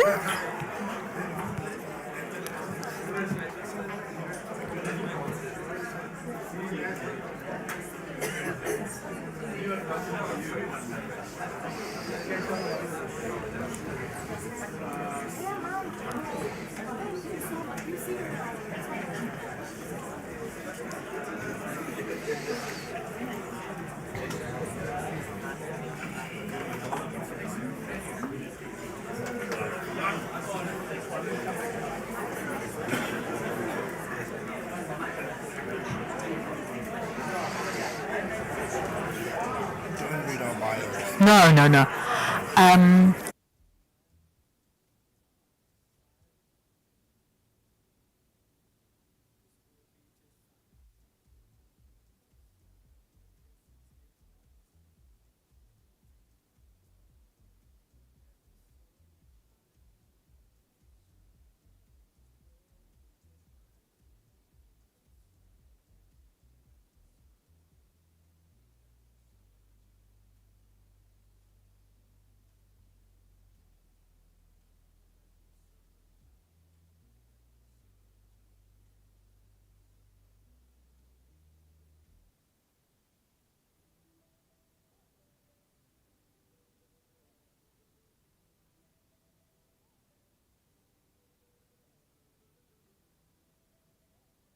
Okay, we're ready to get started. Hoping everybody got their refreshments and a little comfort break. A little bit longer than the 5 minutes or the 2.5 Tebe told us to take, but it's all good.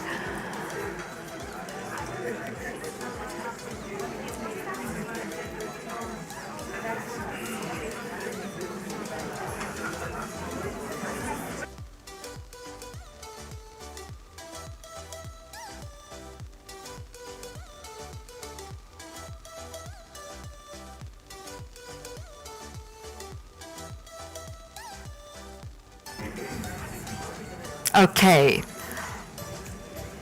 I promised you Telkom before, and I believe the video is now queued. Let's have a look. Sorry, everybody.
Last year, Telkom gave millions of people a new way to say hello.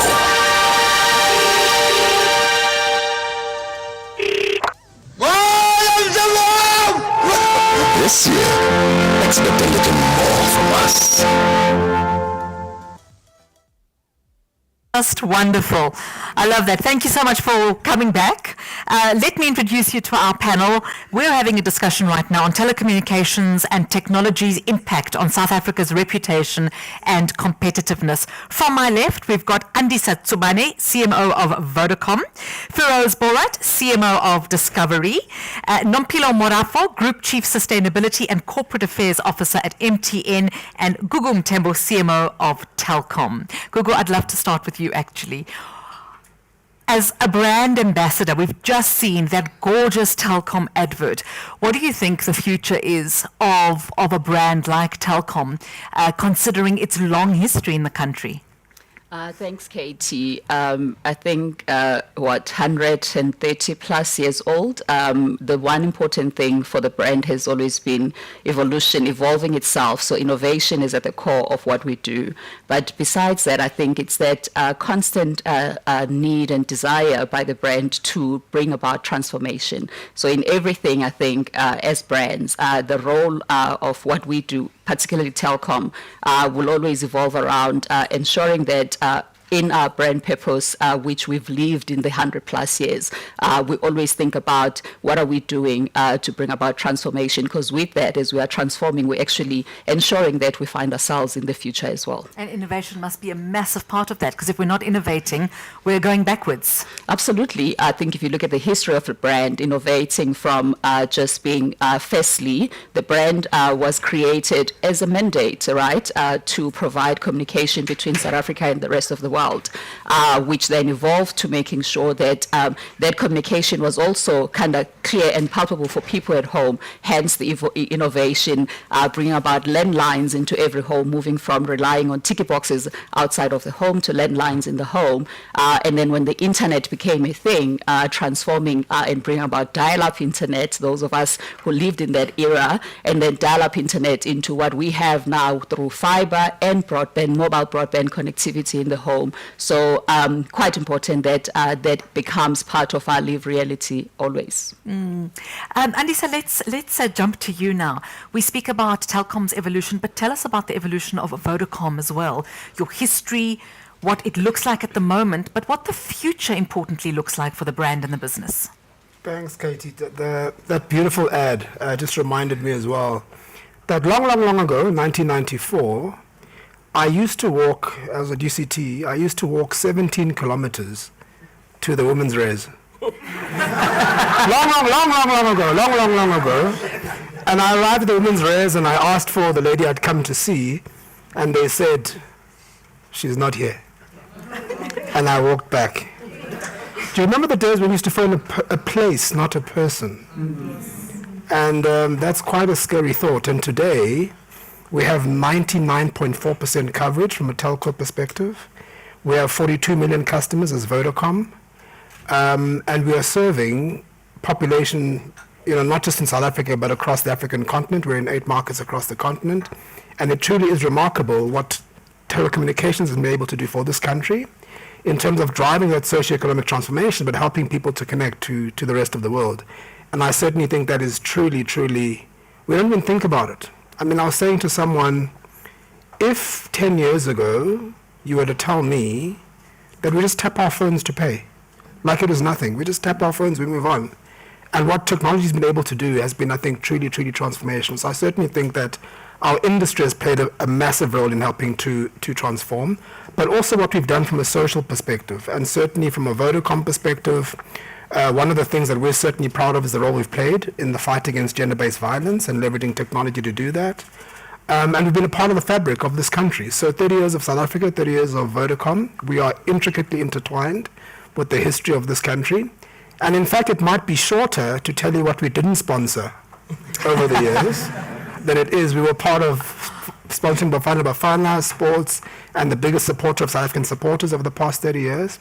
And it's been an amazing evolution and transformation for our business over time. Where we are today is very interesting as well, because this whole conversation on evolution is important. And one of the most important things for us is we're no longer a telecommunications company. Vodacom is no longer a telecommunications company. So our core business, which is data and airtime, that business is actually under huge amounts of pressure. And where we are growing is in financial services. So we're actually one of the largest short-term insurers in the country. 38% of people buy airtime, buy it on credit. We have a insurance business, so you just take out, you buy a device, you get insurance, we insure that. And so our financial services business is growing like you can't believe. And in fact, voice is declining. So our voice revenues are declining because people aren't using their phones anymore. And it was quite fascinating. We did research recently to ask people why they're no longer phoning. And we had this group of young people, and the question was, so tell us, why aren't you using normal calls? And the answer was, what's a normal call?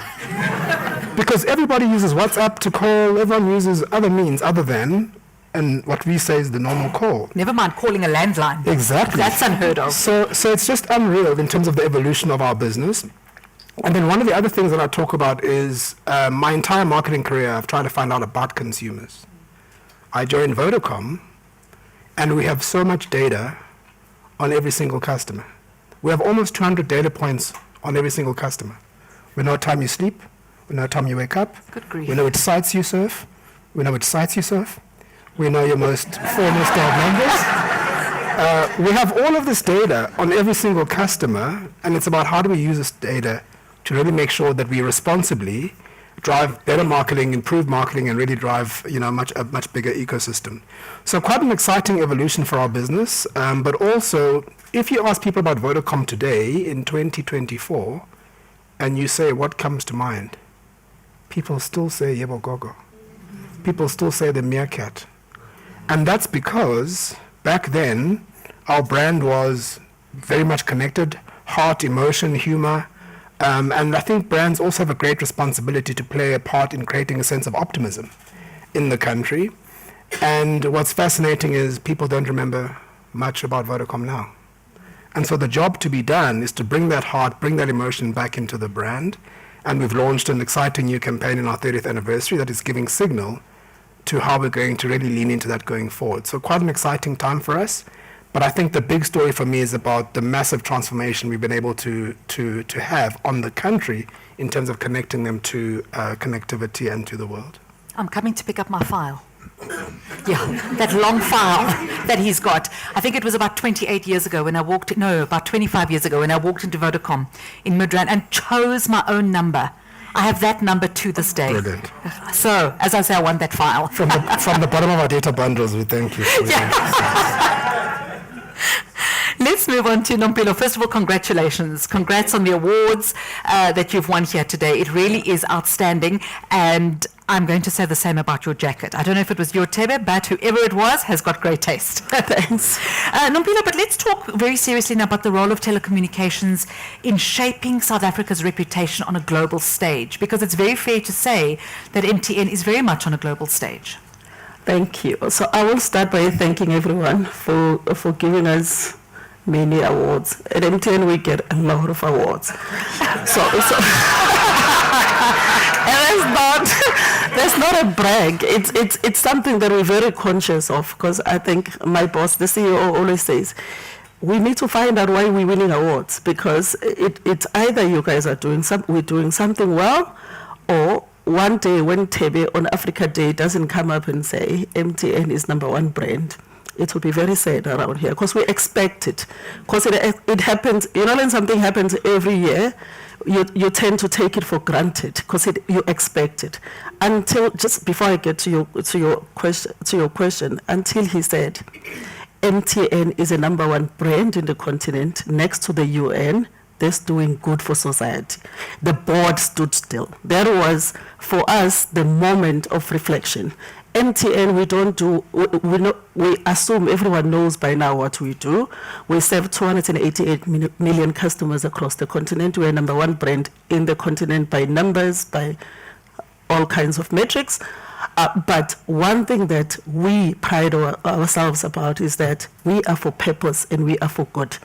So if my colleagues at EXCO are sitting here and you ask them a very simple question, by the way, that's why I joined MTN. Like, I could never have imagined a company that truly lives what they say they do. So if you ask them, they're at EXCO, what do you guys do and why do you do it? They say we give hope, dignity and opportunity for Africans. So that's very important. We look at ourselves, we look at our brand from a perspective of why we do what we do. Why do we wake up in the morning? And I'm not saying this because I work at MTN. Like, you can just test it. Like, I'm supposed to be doing a program called Yellow Care. My colleagues are in Soweto teaching digital skills. That's what we're going to do for the month of June. Every year we cut out June to serve communities. So if you haven't come across Yellow Care in Soweto today, I had to change just to impress Tebe. I was wearing my tracksuits and my Yellow Care stuff, and I know Tebe's going to say I look lousy. So I come here. So that's MTN in a nutshell. You're not going to read about this on the internet because it's how we speak. We hope dignity and opportunity people. We're driving digital solutions for Africa's progress. So he's spoken a lot about Vodacom and connectivity. So I'm not going to touch that because it's what the company does. So if you look at the global stage, companies like MTN are important for society. They're important for young people. We've spoken about the young demographic of the continent. So that means you read and we're told that young people are leaving the continent. They're leaving South Africa. Why would people leave this continent that's so beautiful? Our job when we serve brands like MTN, the job of a brand like MTN that was born out of democracy 30 years ago is to inspire young people to stay. We're finding ourselves in the crossroads where brands have grown outside of just the money you make. They've grown outside of what they do. They need to inspire people to see themselves. People see themselves through the lens of MTN. And we read a lot when these surveys come out, apparently also the most valuable brand.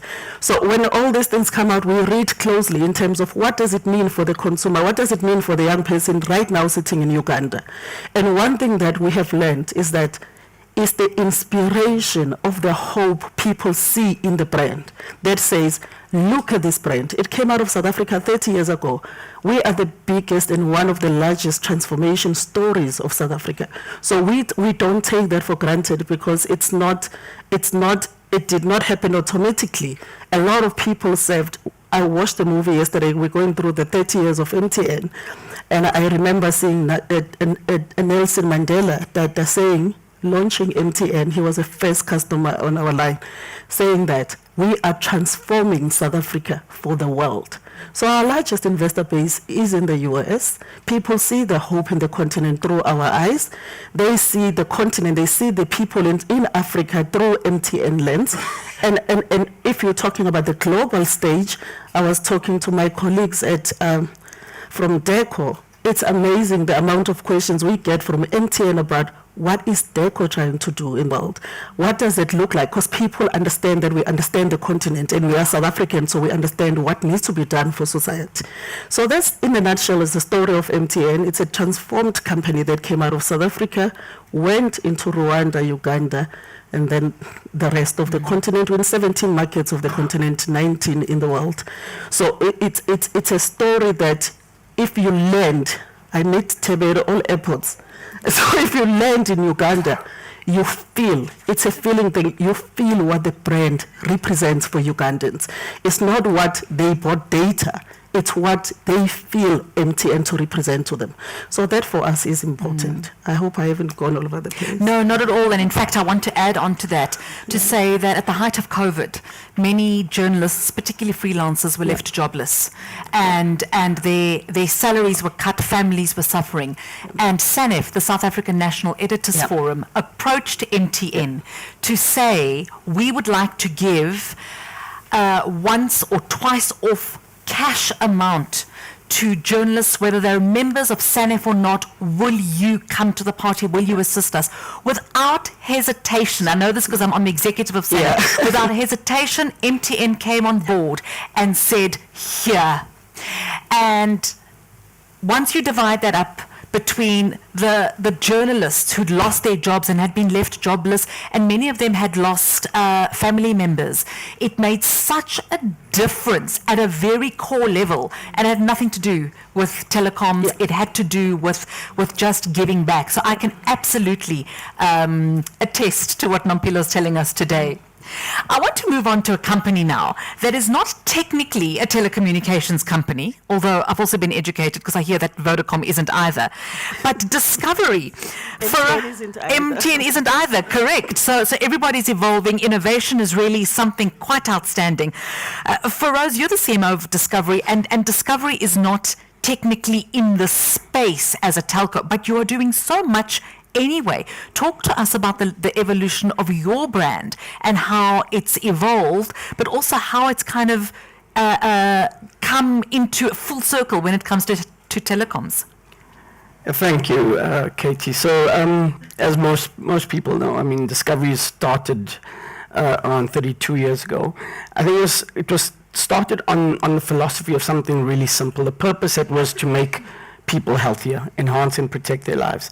And so what most people know about Discovery today is really the medical aid. If you ask people about Discovery, what comes to mind? The medical aid immediately comes to mind. More so now, and I know Faye is going to look at me strangely now, but the bank is starting to take that over quite quickly. But the medical aid is pervasive in South Africa. It's part of what South Africans know. It's part of what South Africans love, as is something like Vitality. And Disa speaks about the amount of data points that companies like ours have on people, and I'll call his bluff and say that we have even more data on our clients. We know more than what time you sleep, what time you get up. We understand your ailments. We understand how healthy or unhealthy you are, and how potentially to treat that. We're working on the most personalized healthcare pathway for an individual that the world has ever seen, and that's due to be launched in a couple of months' time. That tells you the evolution of what Discovery has become. It's more than just a medical aid. It is about making sure that our members have personal healthcare pathways that are intent on making them healthier. What does it do for us? It means that we have a lower burden on the healthcare system. It means people are healthier. It means South Africa is more productive. It means and it's proven, when South Africa is more productive, GDP is up, the economy grows, etc. We've taken this model, we've exported it around the country, around the continent, and around the world, and we've partnered with some of the biggest insurers in the world, over 41 markets, brands such as AIA, Sumitomo Life in Japan, Ping An Health in China, massive brands, and we've exported this proudly South African Vitality as a platform. It's now a technology platform that we take all over the world. During COVID, I was reflecting once, like the point that Andisa was raising, the ability for using technology and technology platforms to enable healthcare. So during COVID, you couldn't actually even see your doctor. And through a partnership with Vodacom, we did the Doctor Connects, that people could connect with a doctor online and have a consult and get treated like that. So it's amazing what technology has enabled us to do. The provision of healthcare at a more ubiquitous level has been enabled through what these companies and these brands have done for South Africa over this period. And what it's meant is that South Africa is seen as a beacon of light from a healthcare perspective globally. And it's in no small part due to what these companies and these brands So have there's done. such a synergy then between what you're doing and between the support that the rest of the companies sitting on this panel offer. Absolutely, and I think it goes beyond that. We're speaking about where to next. Tebe's talking about the young people. We talk. Ivan was talking about influencers, right? And youthfulness. I like that, Ivan. Right? I don't know where you're sitting, but I'm taking that with me. But if you think about when we started out, and we're not the youngest of people in the room, right? But we've been around the block a while in building these brands. A lot of them that I've worked for in my past life. It was a very traditional approach. Media was a traditional approach. The approach to brand building was very traditional. Now you look at the young people that are out there and they're creating content and they're building our brands for us. My youngster, he fancies himself as a supercar spotter, and he's building his brand on Instagram. He's building his brand on TikTok, right? That's enabled by the platforms that these companies have created. And so that's the next generation of how these brands are going to be built. If we look at Batu and if you ask them how they've built their brands, not the way we built brands back in the day. Yeah. Yeah, Katie, I think, what's quite interesting is people always ask me why I'm so passionate about the continent, and I tell them the most successful companies in the world solve problems, and they make a ton load of money doing it. And if you think about it, the continent of Africa has the most problems, and therefore we represent the single largest opportunity to solve real problems whilst making money. And that's the uniqueness of this continent. And I wouldn't be in any other continent in the world, because what other problems are there to solve in Europe and so on and so on? We've actually got the real problems. And that's why this represents a big opportunity for brands to really help to transform the lives of people. And if you look at the brands on this panel and other brands in the room, they're addressing real needs. And I think that's truly profound and powerful. And I think that it's a privilege and a pleasure to be stewarding brands in a way that helps to address those social challenges. You raise a very good point, and Gugu, I'll come to you on this one. We are, as brands collected in this room, solving real problems. But isn't it inspirational to see, for you, Gugu, how many of those brands are household names? They're part of our everyday lives without even realizing it. It's part of our everyday conversation, Telkom being one of those, actually. I think if you think about or you frame it as a household brand, I think most people even forget that telco is part of their everyday lives, right? Unless the Wi-Fi goes down. Absolutely. You wake up, the first thing you look at is your phone, whether you're checking the time on the phone or you are actually trying to see what's been happening in the world in the couple of hours that you've been asleep. So in everything, literally, that we do, I think even now, talking about health, first thing you do is to go to your phone to check, oh, I've got pain on my left shoulder, what could it be? And then if you look at it and you look at the impact then that it has in people's lives, particularly from a socio-economic perspective, most people are reliant on their mobiles to, seek or discover new job opportunities. They're reliant on their mobile devices as well for them to access opportunities even beyond South Africa.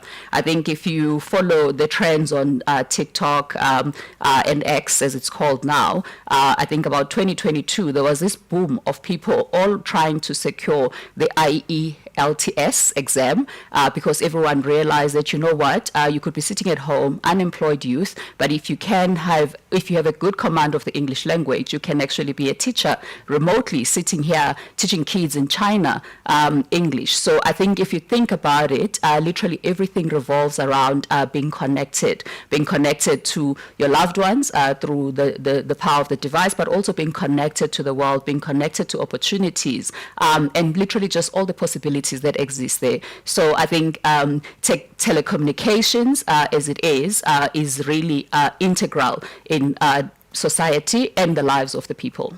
I think I would be remiss if I didn't say that the connectivity and connectedness also comes with great risks. I'd like to ask Nompilo and Andisa specifically around the risk of cell phones with banking apps on them and the high rate of crime in our country. Is MTN doing anything, is Vodacom doing anything specifically to look at securing our telephones if, heaven forbid, they get into the hand of a criminal who wants to empty all of our bank accounts and get all of our personal information? So if you look at the industry as a whole, the biggest risk we face is really around cybersecurity. So all companies, we're running around looking at how we overcome the issue of cybersecurity. What I did not mention is that MTN is also a bank. We have about 64 million people that are using our Momo app, which is financial inclusion. So we're making sure that people are also included financially because some people just don't have access to banking. So so the issues around safety and data privacy then become very important. In my profession, I was talking to one of the colleagues on the panel, we talk about sustainability and ESG. So the biggest part of my life is making sure that we make sure that your information that he was talking about remains safe at the hands of companies like MTN. Data privacy is very important. You don't want people getting access to your whole life through just because you have a number and you're on the network of a company like MTN. So those are the things that we take absolutely seriously. Another thing that has become a big problem or that we really need to look at as telcos or companies, even hyperscalers, companies like Google, etc., is the issue of how do we make sure that young people stay safe online. So we have all kinds of programs where we're teaching young people that when you have put out your information, like you were talking about his son, I'm a parent, so I have a 16-year-old, so I'm always trying to steal her phone to check what she's looking at. I shouldn't be doing that. What I should be doing is to empower the child to protect herself. Yeah, mental health is an issue, and most of it, from the research we've done, it comes from the phones that our children are looking and the information that they're looking at. So it's our responsibility as these companies that we make sure that young people, the internet is an opportunity, but also it represents a lot of risk. And it's something that we really need to be really conscious of what is it that we're exposing people and to really understand their rights and the safety of what they're seeing online. So that for me is one of the biggest risk that we're seeing from a banking perspective, because people use our apps to access banks. People are using our apps for all kinds of things, but I always wonder to what extent the first panel that spoke about the Mozambicans being cautious of what they put out. We should all be. Yeah. And that's the thing. Like, we need to be conscious of how the internet actually works. Companies like MTN are encouraging you to access the internet. That's our job. We want you to be on the internet. But we also have a responsibility that we make sure that while you're on the internet, you understand the safety, that you need to be safe while on it. We partner as an MTN with Internet Watch Foundation. And if you have time one day, I'll show you the stats of what they showed of young people and the exposure and the amount of sites on telco sites that they had to stop or block because of the content that has been put out there on our children and the young people on the continent overall. So the issues around privacy and security are of utmost importance. Yeah, I think with great opportunity, you have to manage the risks and the responsibility in managing that. At Vodacom, we process over $1 billion of transaction every single day. Every day, more than $1 billion worth of transactions. And so the security around financial services is absolutely paramount. But I think beyond that, it's really about the entire ecosystem of making sure we're blocking sites, we're educating youngsters, we are managing all of the new generation technologies. So AI, all of that also poses great opportunity, but also great challenges in terms of deep fakes. And what's more interesting is that we, as the marketers, I'm not always convinced that we're at the right level of knowledge around some of these new generation technologies as we should be. And in fact, the role of CMOs is evolving everywhere around the world. And so on the one side, you're getting people like us being asked about technology, and you're kind of going, the technology guys in the room or girls in the room, but you're being asked the questions. And there's now chief marketing technology officers as a role and responsibility. On the other side, the global average tenure of a CMO is 36 months. Wow. So we don't last long because we're always pushing against the system and trying to help drive innovation. And that has its own thing. And in the middle, the world is evolving, technology is evolving, and kind of how do we find a really great place to raise the marketing capability so we understand all of these technologies that are coming. So we're not just managing them, but we're also predicting where this thing will go and what do we need to do to make sure that we are protecting our customers, but also our brand. And safeguarding all of us. In fact, I challenge the telcos to work with the banks and to work with each other to really just help protect us as much as possible. I'm going to leave it there. I thank you so much for your time. Please give my wonderful panel a great round of applause.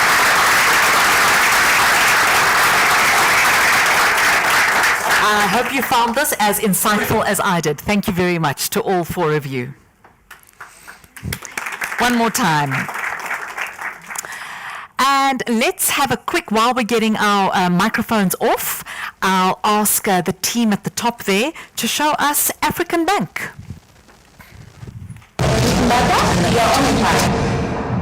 In a country filled with dreams, ambition, and boundless potential, let me ask you this. What if there was a bank that challenged the status quo? A bank that defied all odds? A bank that believed in the audacity of its people? Forget advertising, because this is not just banking speak. This is real life. Ladies and gentlemen, I'm here because I know the distance between where you are and where you want to be. This little gap right here is called audacity. But you know what else is real? The rising cost of food, struggling to pay rent, or struggling to finance your business. When life is real, you need more than a bank. Which is why African Bank is scaling to provide fully fledged banking to back you. African Bank now offers business and commercial banking, personal banking, and the audacious rewards program that rewards you for everyday banking. You see, audacity is more than just a fancy word. Be bold. African Bank will back you. Because when you grow, we grow. So, choose a bank that believes in you to advance your life. African Bank, audacity to believe.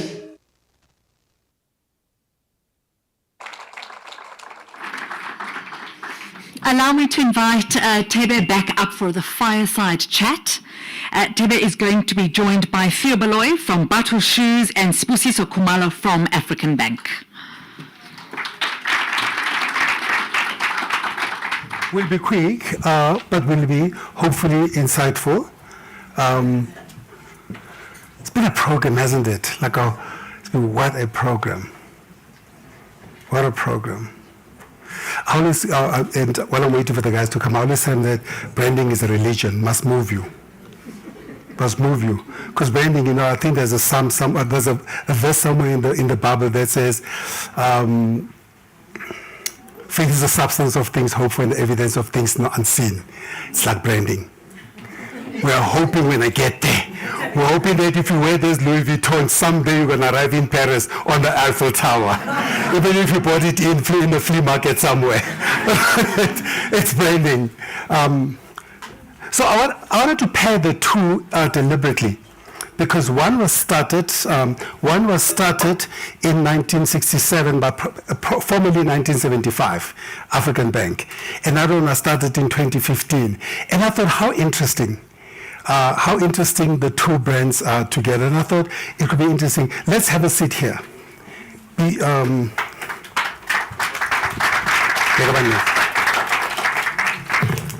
Somebody left their labello on the table. So I'm just worried that wherever they are, their lips are dry. But I'll get it through to them. I'll get it through to them. First, I want to say congratulations again to Theo, just to reiterate the congratulations. And I want to say Zbu, congratulations as well for being among the most impactful brands. And I think there's probably a reason. I'm going to start with the older guy first, the older brand. The older brand, because I mean you from 67, brand is only from 2015. Your brand was started by probably two of the most iconic South African leaders that we know, Dr. Sam Mutsuenyane and Dr. Richard Maponya. When you're looking at your brand now, which was started in 67, what from those two men's legacy is reflected in today's brand? Thank you so much. I want to start by first saying it was 1964, actually. 64, apologies. 1964. Can you guys hear him? So in 1964, so we need to understand the context. It was in the same year that the Rivonia trial was taking place. And a group of black businessmen and women, the former President Thabo Mbeki's mom was part of the first delegation that was in Soweto in 1964. And it was the formation of NAFCOC. And it was a resolution that was taken at that conference, the inaugural conference of NAFCOC, where they said the challenges they're facing as businesses was funding. The banks of that time were not even willing to look at black people, look at black businesses and give them funding. And they said, we can't just sit and complain. If they're not going to do it for us, let's start a bank that will fund our businesses and our people and our communities so that our businesses can grow, we can create jobs, we can have savings and investments for our people, we can have homes and the likes. And the 70 Rand that was raised at that inaugural conference became significant because they stood up, one of the members stood up and said, if we just talk about it, but we don't put skin in the game, it will just remain an idea.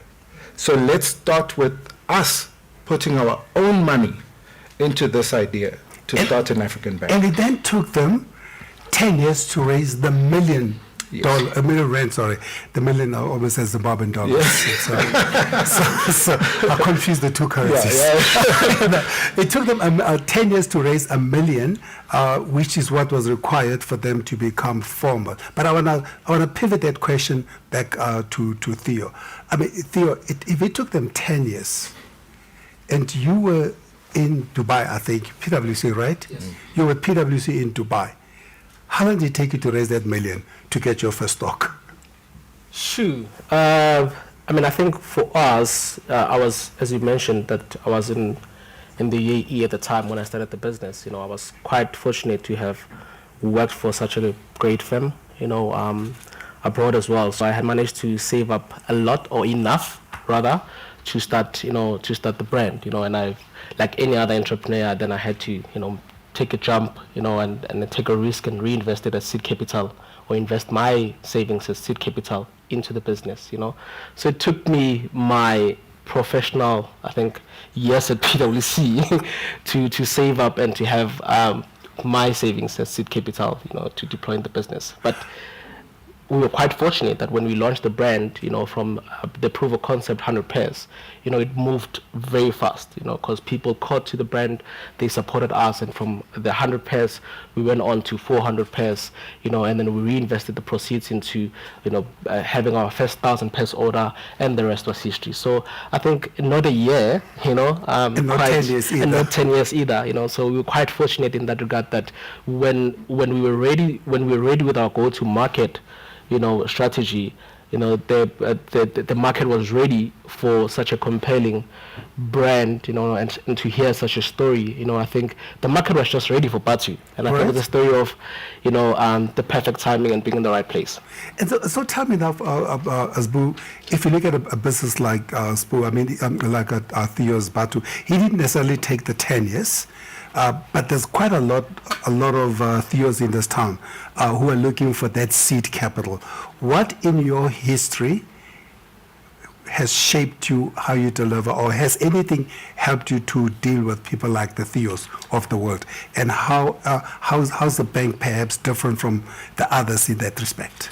Absolutely. So the most important data point for us, I don't know how many customer data points we have, but You've got 4 million. We have. Well, you got data points. You've got 4 million customers, yes, right? But in terms of customer data, but the most important data point that we are obsessed with is the gap, because we understand where people are and where they want to be.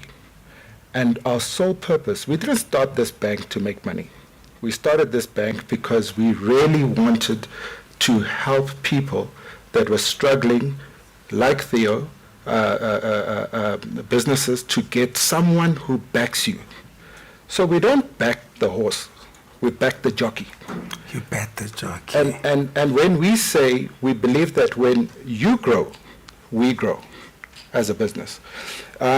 So we are inspired by founders who were resilient enough to not give up in raising the money. It wasn't just about raising the money. The conditions of getting the license from the old apartheid government was, you can't employ any white people. You can't go and train in any of the institutions. You need to get all the tribal leaders to agree. You can only open in black areas. I mean, it was just a long list, because they thought, if the list is big, these guys will never do it. Never going to do it, right? So it wasn't just about the 10 million. That was just part of it. It wasn't about the million. It was just part of it. But it was about the sheer audacity to say, against all odds, we're still going to go ahead with this vision to start a bank that will serve the people. And yes, African Bank has gone up and down, and it has its falls and rises. And I think it's testament to the determination of what being an African bank brand is. And we don't even call ourselves a bank. We are a movement. We have just manifested as a bank. But what we really want to do is to advance people. To advance. So I want to talk about that, because you spoke about something that's part of your value, which is a value proposition, the audacity. But we'll talk about that audacity in a minute. I want to talk about Theo's audacity. And his brand is all about walking your journey. And I found it so interesting. How much has, I mean, the product is one thing, but how much has having a really good story to tell been quite good in helping, critical in helping you build your brand? And what do you find, because I'm sure you do a lot of research as well, what is it that resonates then with them, with your customers, about your story? Not your story, the story of Batu. Yes. Maybe it is a story of Theo as well. 100%, 100%. So if you look into the brand story and how we started, right? So I did about 18 months of research and development. And one of the findings from that research was that we've got about 7 regions, our 7 continents in the world. And each and every region has, a fair presentation of at least 1 or 2 footwear brands, right?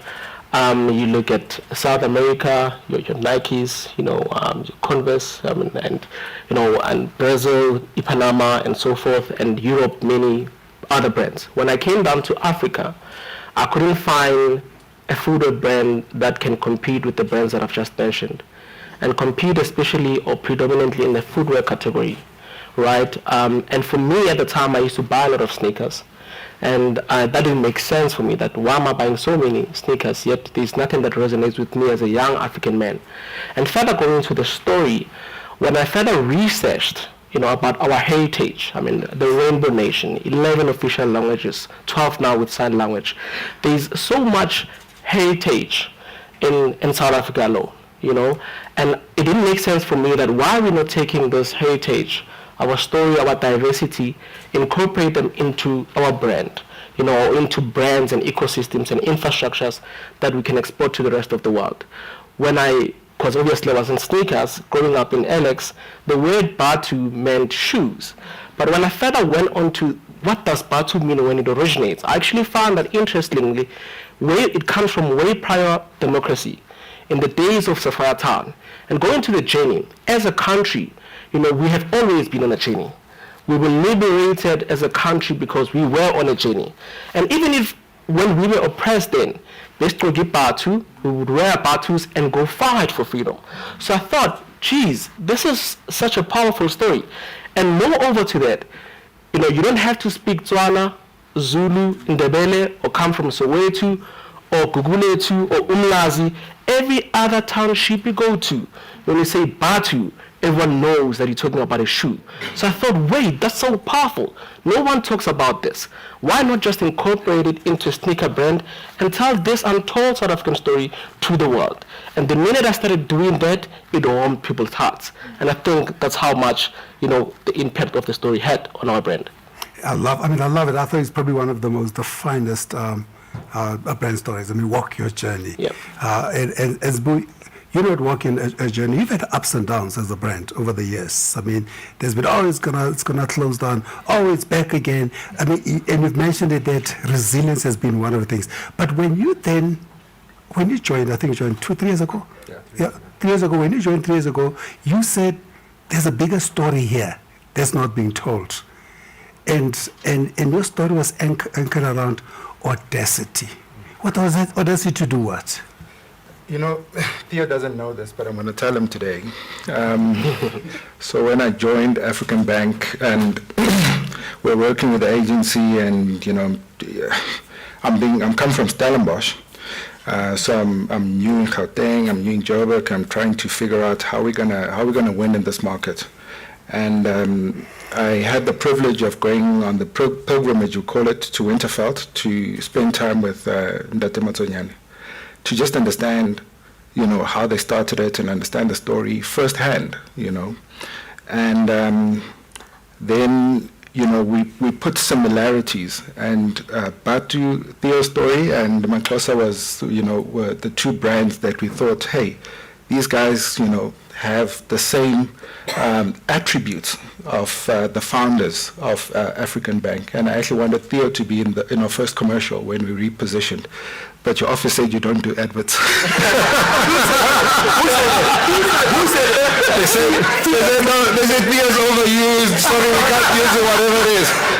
But it was Theo is, what do you mean, when Theo launched his recent brand, he was on the billboard. They said no, so I said no, it's all right, it's no problem. So I phoned up Ricky, and I said, Ricky, actually, there's a story, and we started by doing a documentary on the story of African Bank.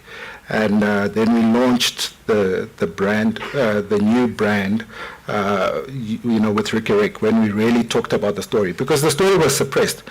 And I want, for us and for me, I want my son, my kids, future generations to understand that the narrative that black people have done nothing and have never built anything is actually false. So for as long as the lion cannot write, the narrative always praises the hunter. And that's why we need to tell the story. And that's why we need to persistently tell the story so that young people can be inspired, they can know that it's not true. In fact, we've got a history book of black businesses.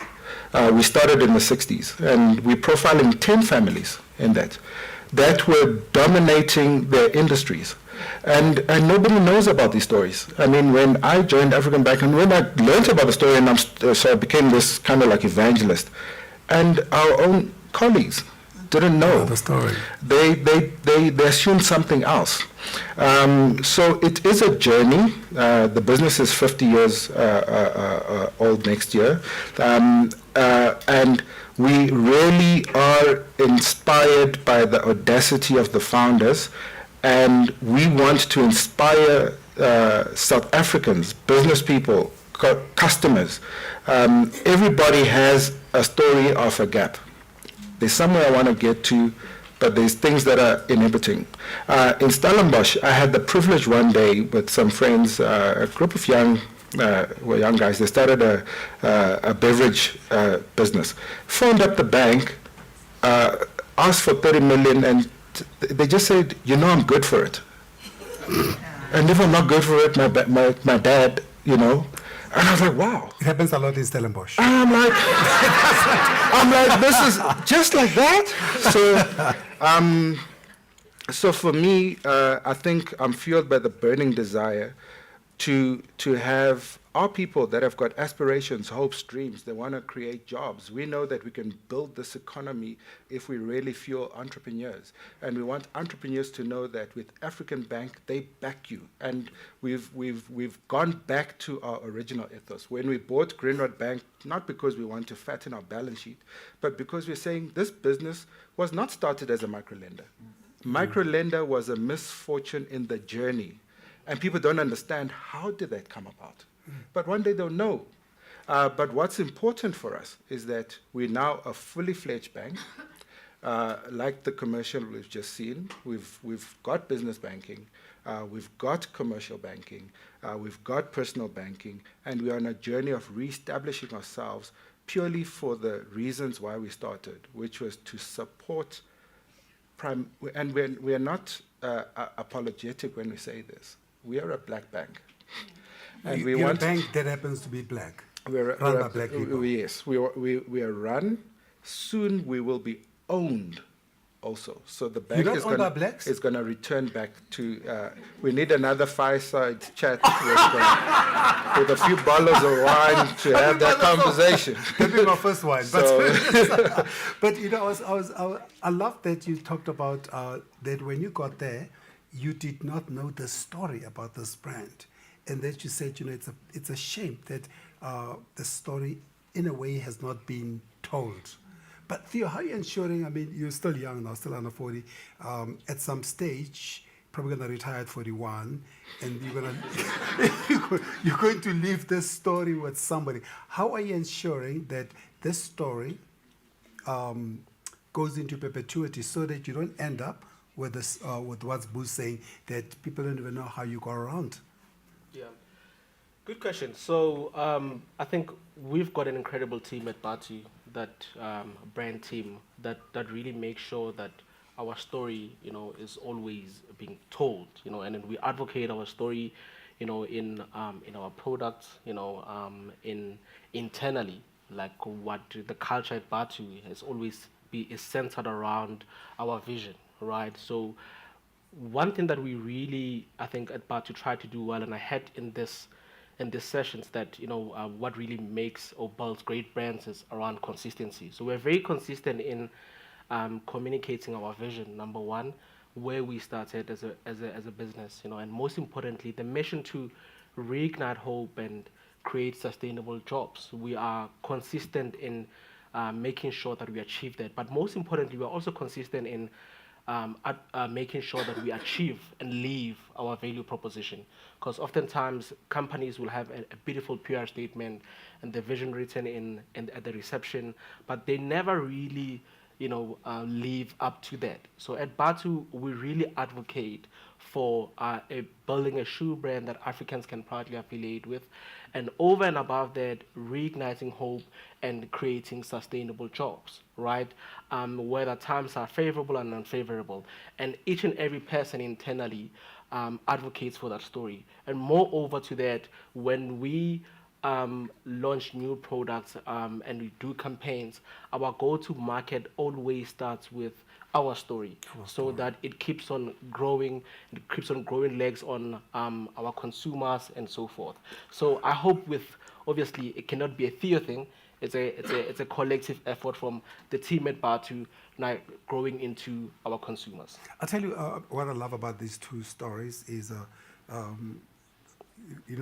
one little job that I had at Nike, because I turned it down when I was young. I turned down the job, and they said to me, "How about we send you to the US to go figure out what Nike really is, with no contract?" So, and they flew me. I was just happy to go back to the US because I hadn't been for a couple of years. I couldn't afford it. I was young, But it was a free ticket to go see my friends. So I took the free ticket. I just told them that don't fly me directly to Portland because I don't think the planes go. I've got seasickness. Make it water fly sickness. Water sickness. Make it go this way via my old hoods. And let me tell you what you just said now. Why it resonates so much. I then had a coffee with the first employee of Nike in a little corner shop, and with Nigel Farris, and he told me what you guys are talking about as well. And he said to me, "Oh." It's like, when we started this business, Phil and Bill, Bill Barman, the coach, and Phil used to go in the car like you, go to places, and they'll cut up the shoe, make sure that it fits the,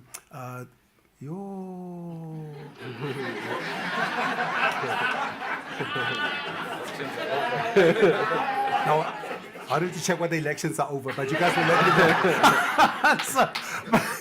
And let me tell you, when I left that story, and I was like, wow, what a beautiful story. And I came back to South Africa, and they said to me, you still don't want to work for Nike? I'm like, what do you mean? I thought the contract would be ready. Because of the story.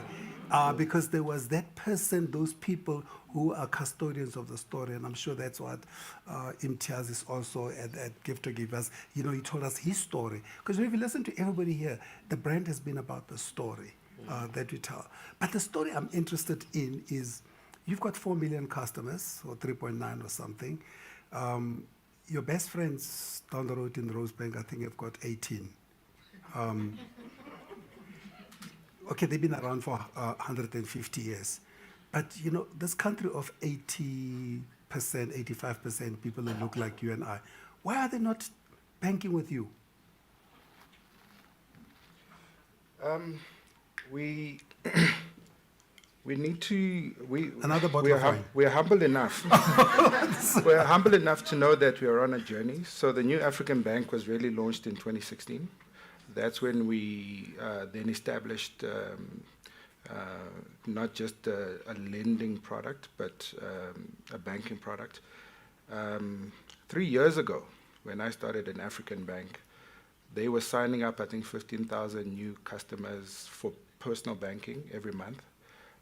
3 months ago, over 80,000 people joined. Wow.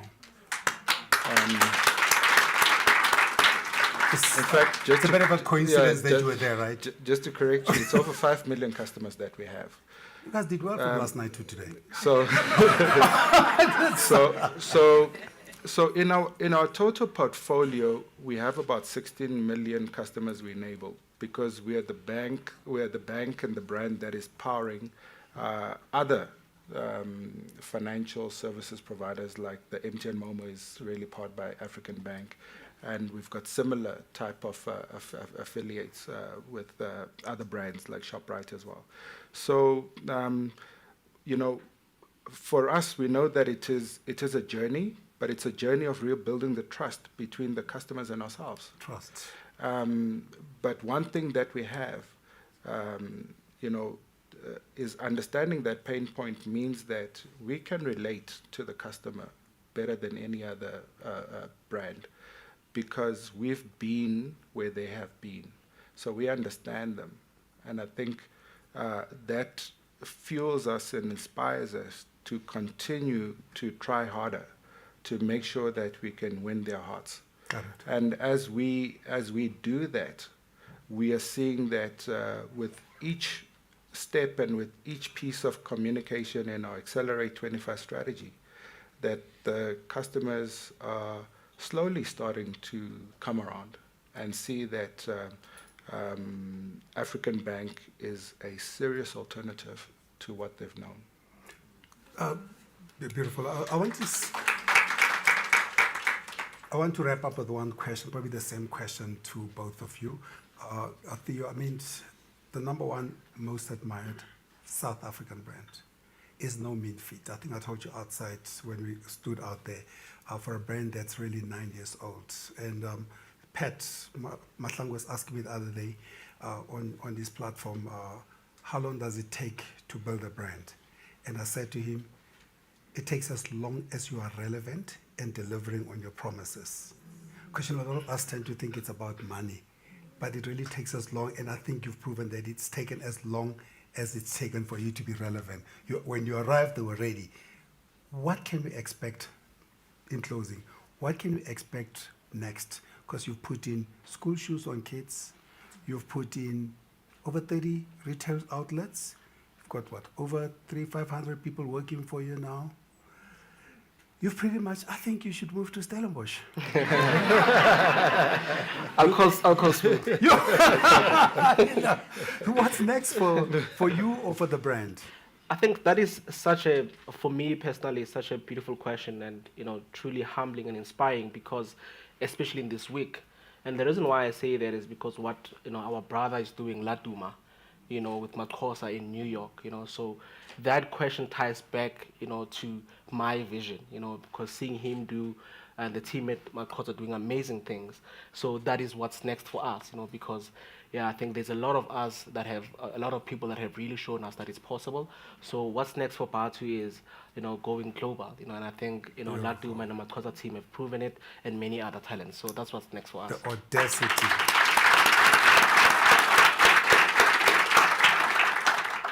So Sam has been gone, Dr. Sam Mutuana has been gone for a couple of months. Dr. Richard Maponya has been gone for 3 years, I think during COVID, I remember, about 3 years ago. When they look down on this brand in, 2030, what will we be proud of?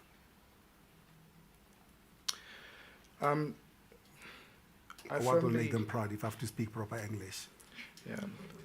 I firmly believe that the strategy that we've adopted and the aspirations of our brand and what continues to be the North Star for us has been their vision. And why are we so hooked on it? Because the times have changed, but the pain is still the same. There are many businesses that fail to start because there isn't someone who's willing to give them that opportunity. There are many entrepreneurs with ideas, but the artifacts that are usually required by the guys that have got the pockets are limiting. So it's not a case of their willingness to work hard. It's not a case of the uniqueness of the idea. It's a case of just having someone who says, I believe in you, so I'll back you. So we have so much opportunity in South Africa, and we really need financial services to step up.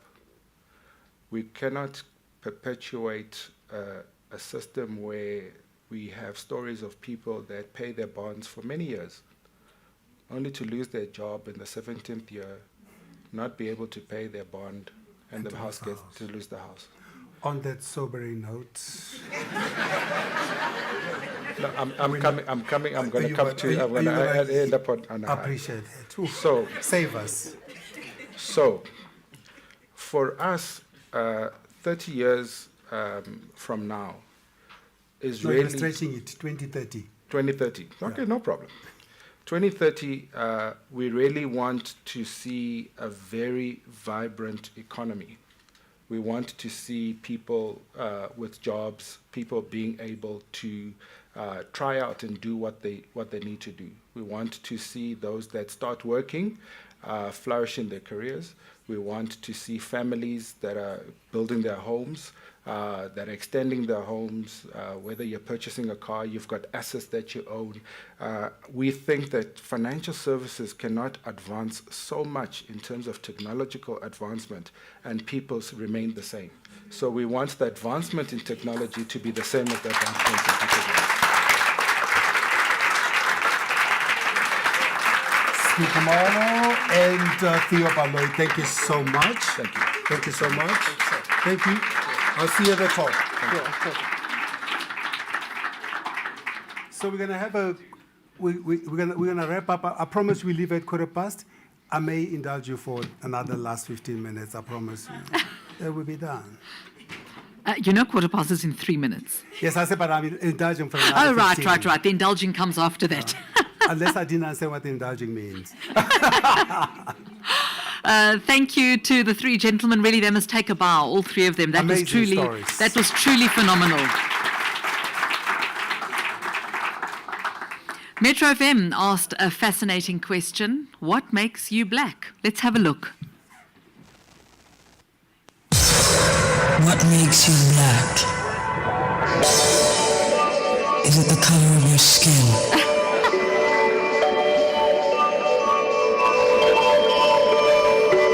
Your eyes?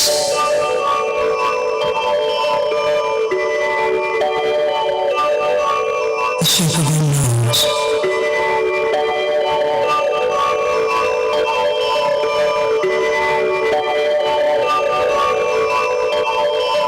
Your hair? Is it where you live? Or is it your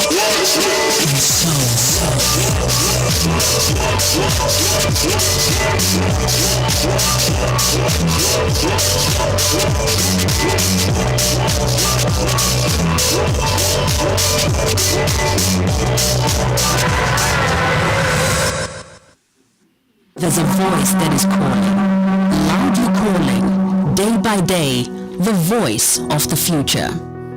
When I started my business, all I wanted was to create jobs and a legacy for the next generation, because I see opportunity when others see impossibility. It all started with a thought and then a seed in the garden, which grew into my very own farm that feeds the whole nation daily. Cotton silk and a little bit of treasure, I create masterpieces that give South Africans an identity, comfort and confidence, because when you look good, you feel good. From the factory workers to the warehouse and then over the seas, I want to show the world what proudly South African looks like. It all started with just some ink on paper and inspiration to bring people together. With my furniture, I now help create spaces that are beautiful, comfortable, and authentic to human life and connection. I've always been driven by curiosity. It fueled my dreams to create automobiles that accelerate our nation into greater possibilities and the beauty of the unknown. I was born into a rainbow nation. My life has been full of colors and mixed flavors. And when I started my bakery, I wanted to share the joy with the world and with South Africans in particular. All I ever dreamt of was to be a bird and fly high. And now I have the wings to help others fulfill their dreams of flying high too. But it can only be a dream until you make it a reality. All they need is your faith, your trust, your loyalty, your appreciation. And most importantly, your support. Because supporting local businesses helps create jobs and secures our future. South Africa, their future is in your hands. So what are you going to do about it? Be proudly South African. Buy local to create jobs.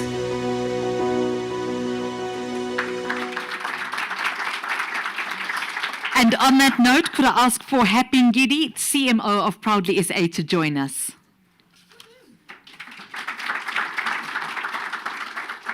Happiness, have a seat next to me. I promise you one bite. Next to you.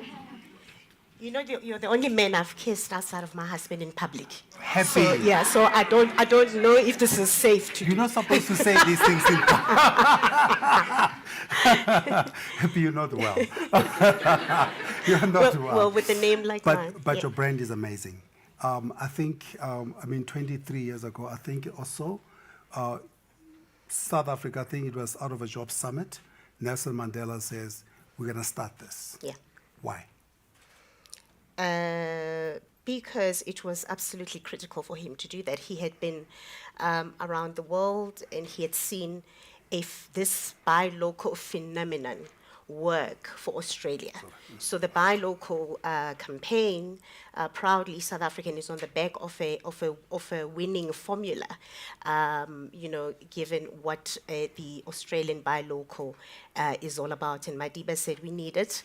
We're dealing with three triple challenges in South Africa: inequality, unemployment, and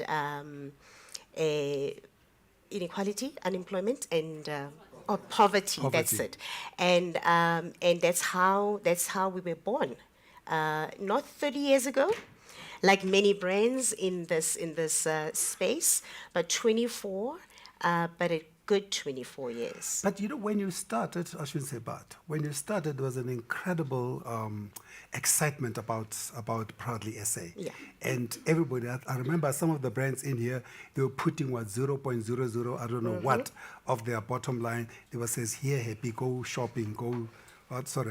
Here's money to invest in this. Look at your amazing it looks. So I thought it's all about. And I am wearing local. Are you wearing local? Of course. Well done. Well, I am as well. So local from another country. In Africa.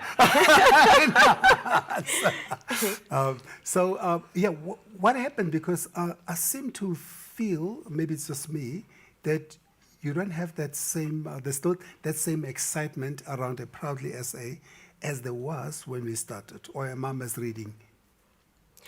The answer is twofold. Now, today, currently, there is that a good excitement, if you like. We've turned the campaign around in the last 8 years or so under new leadership, led by an incredible CEO who lets us be, surrounded by an incredible executive team. However, when we started, that was before my time, by the way, but when we started, when Madiba started Proudly South African, back then, you're quite right, it was the Kumba. Everybody agreed to do something for Mandela. Yes, absolutely. So we were all in love, jumping up and down. But 5 years later, the camaraderie, if you like, subsided. And the campaign went into a bit of a lull. And I think the biggest thing for anybody to do, or as a campaign, as a marketing campaign, is to admit that somewhere along the line, it was a lull, but we've come back to to do best. And in the last couple of years, there's incredible inroads we've made, particularly from an access to market opportunity for local businesses. So tell me, a brand like Batu, a brand like Drip, we looked at them, a brand like Batu, Drip, Tepo Jeans, Amaxhosa, I'm going with all these young, fresh ones now. They're not all members of Proudly SA because they don't all make the full component of the product in South Africa. Yes. Why? But they are employing so many people and creating so many opportunities. They open retail, they're paying taxes and all those.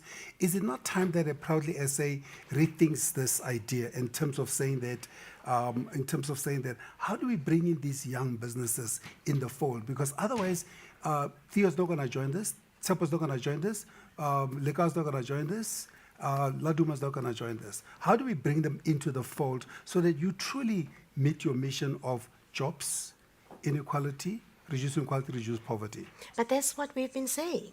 At no point did we say anybody cannot join us. Our argument or our discussion has always been on the basis of the fact that, some of the brands that you've mentioned are not wholly proudly South African. So proudly South African logo is a trademark. You can't just put it off the net and call yourself and market yourself as a proudly South African business. What we do, we vet companies. 4 criteria very quickly.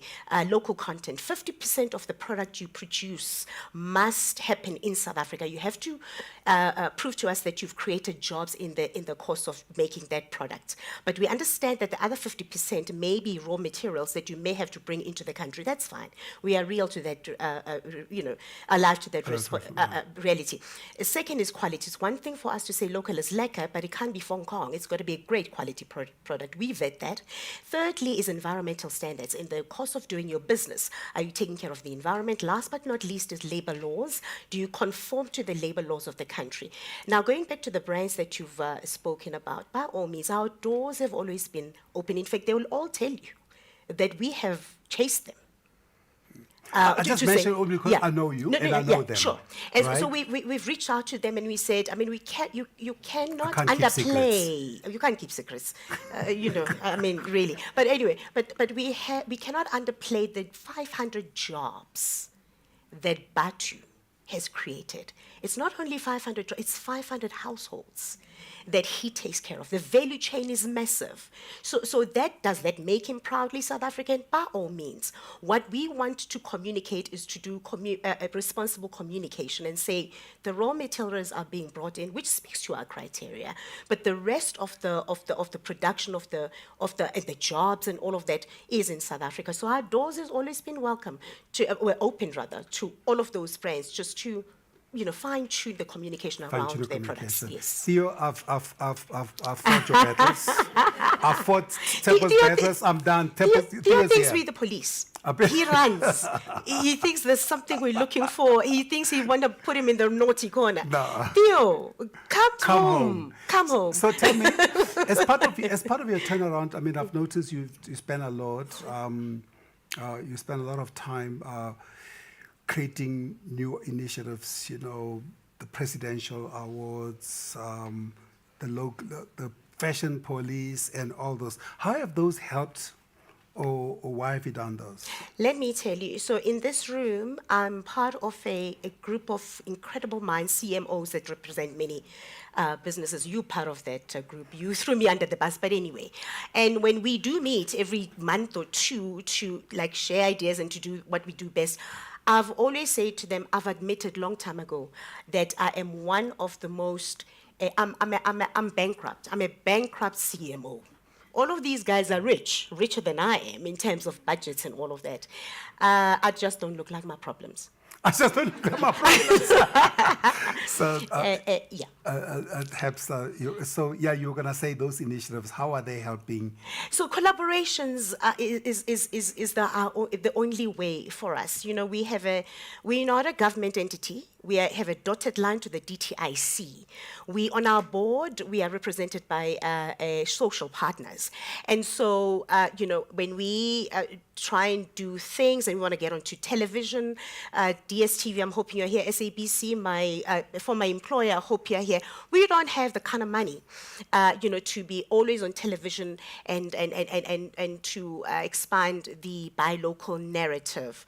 By the way, where's Busiso Kumalo? We share surname, so I'm going to comfortably throw you under the bus. He did say in his talk here that your campaign is about backing us up. I'm asking you to back us up to be able to back local entrepreneurs. In fact, I've written to you, my brother. You have ghosted me. I've written to you and you've ghosted me, and now you can run, but you can't. I'm going to find you. And so collaborations that make sense. So it makes sense where we do incredible. As a marketer, I always say you can't be ordinary. I'm very extraordinary. Proudly I say, because that's what you need in the marketing space. And so to create a fashion show in the aeroplane, 36,000 feet, for the first time in South Africa takes extraordinary people. Takes audacity. Yeah, and for other people to pay for it, to to try and remain relevant, to remain current, and to do relate. So we were tasked with the responsibility by the board to ensure that Proudly South African remains relevant and relatable. How are you going to do that? It's about the clothes we wear, the cars we drive, the furniture we use at home in our offices, the food we eat, the smartphones we use, and all of that. That is all made locally. We've got to make local look cute. I was going to ask the last question, how can we help you? But you've told me already. Said I must eat local, I must dress local, I must be local, I must hang out local. Happy Ngidi, thank you so much for joining us today. Thank you, Tebe. Can I tell you one more thing? Please tell me one more thing. Very quickly. So your employer who sent you overseas before they signed your contract? Yes, those ones for free. Yeah, I kind of relate to that because my employer back then, Shivers Regal, I was a queen of whiskey, I can tell you that for free. They put me in a plane and sent me off to Scotland. You know what to do there? To go taste whiskey in Scotland and come back and sell it. So what we need to do is to make sure that our people taste our products here and build the same type of pride and excitement about our products. Because our people are very quick to fly to Scotland, to Nike, to everywhere else, to go claim how amazing those brands are. And as soon as we put ours on the table, they're like, nah, not so Absolutely. So we are not inferior and we must stop being apologetic. I mean, I think that's why, that's why I like the young man, Pat, who's on the 22nd of June, is going to be launching the third installment of his Youth-Owned Brands Awards, which I think is a beautiful idea. And I think, and I know you always support him, and I know you guys are there because you guys are on the same, you're on the same mission. They do not call me Siswe Local for nothing. So we are supporting, the brands, the manufacturing sector because it speaks to, producing locally. We walk the talk as Proudly South Africans. Siswe Local, I'll see you outside. Okay, all right. When we local. Yeah, local was Africa. Thank you so much. That is the end for me. I think I'm going to hand over to you, and you're going to hand over to the acting CEO of Arena Media to just say thank you for the 3 people who's still here, and the founder, the owner of the Labello. I'll be outside. I see we've got lost property galore. Labello and Mac. I'm going to claim the Mac because it's mine. Outside. You've got the 2. Arena Holdings, as you know, has been one of the big sponsors here today. Let's have a look at what they have to say.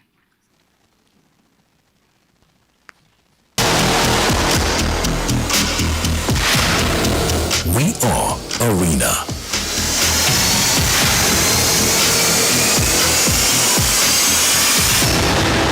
We are home to some of the most trusted and loved brands spanning news, business and finance, lifestyle and entertainment.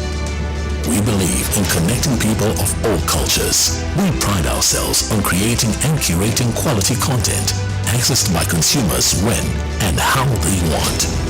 We are a multi-platform media network that delivers unrivaled possibilities to advertisers. We reach millions of people each month across our print, digital, TV, radio, events and entertainment divisions. Our mass reach and premium content make us the perfect partner for your business. We are news. At the heart of Arena is a world-class newsroom that is committed to providing the country with breaking news from around the globe.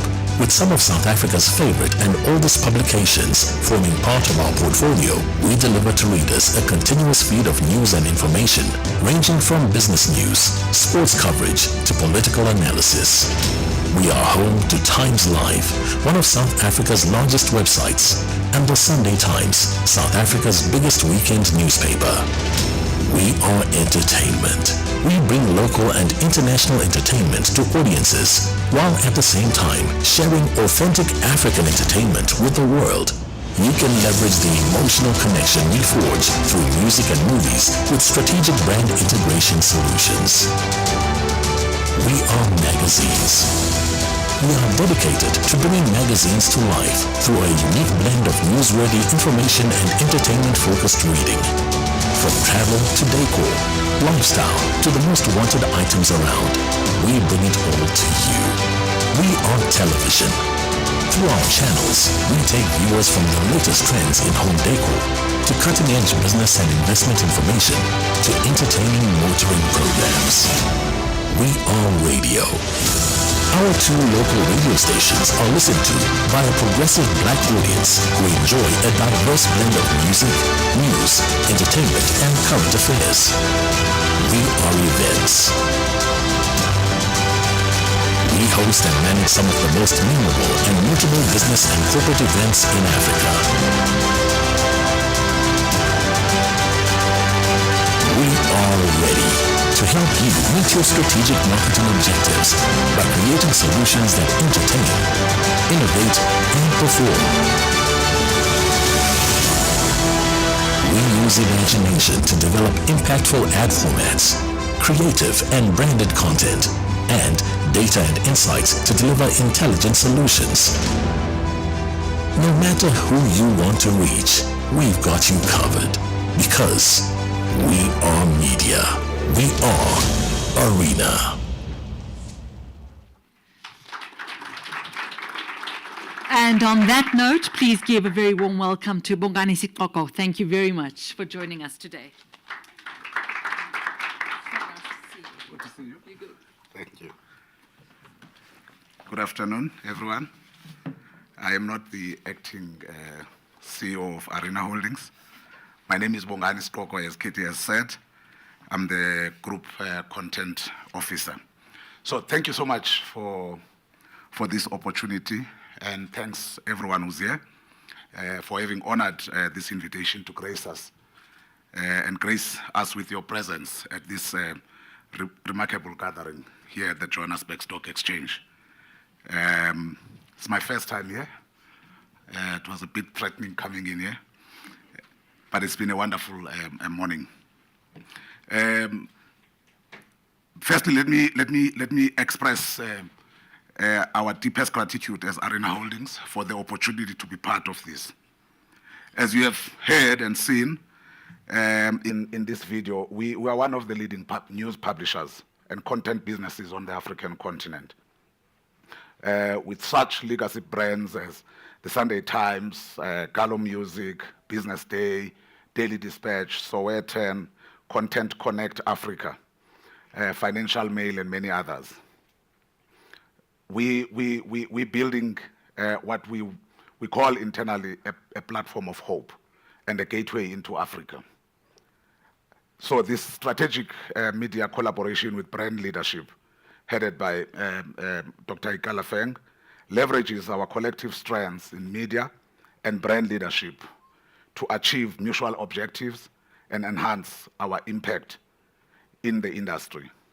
Tomorrow, June 12, a special report on these esteemed brands that we're celebrating here today will be published in the Business Day daily newspaper. It is a testament, that report is a testament to the enduring legacy and influence of these brands.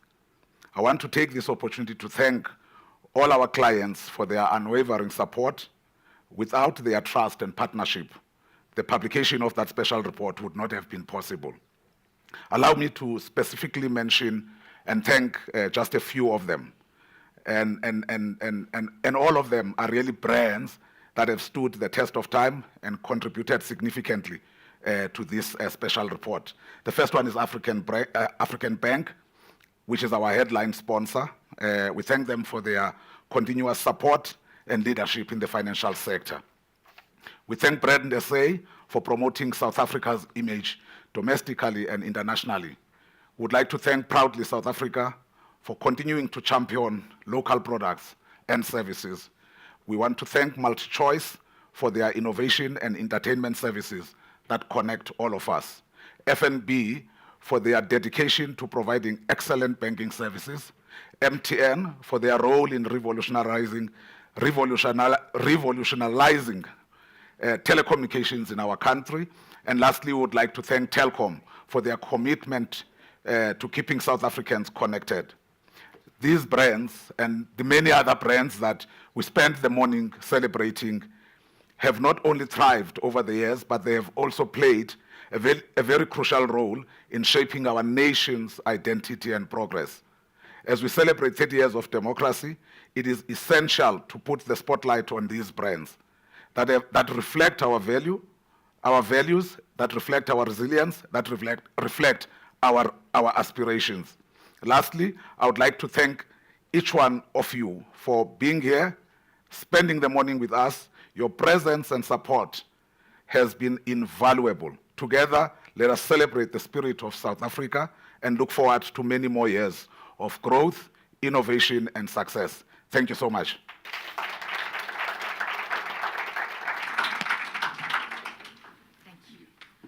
And on that wonderful note, ladies and gentlemen, thank you for joining us today. Thank you for indulging us, or should I say Tebe, just a little bit longer. And I hope you all have a safe journey, either to work or home or wonderful places that we're going to have lunch that are proudly South African, I imagine. Bye-bye.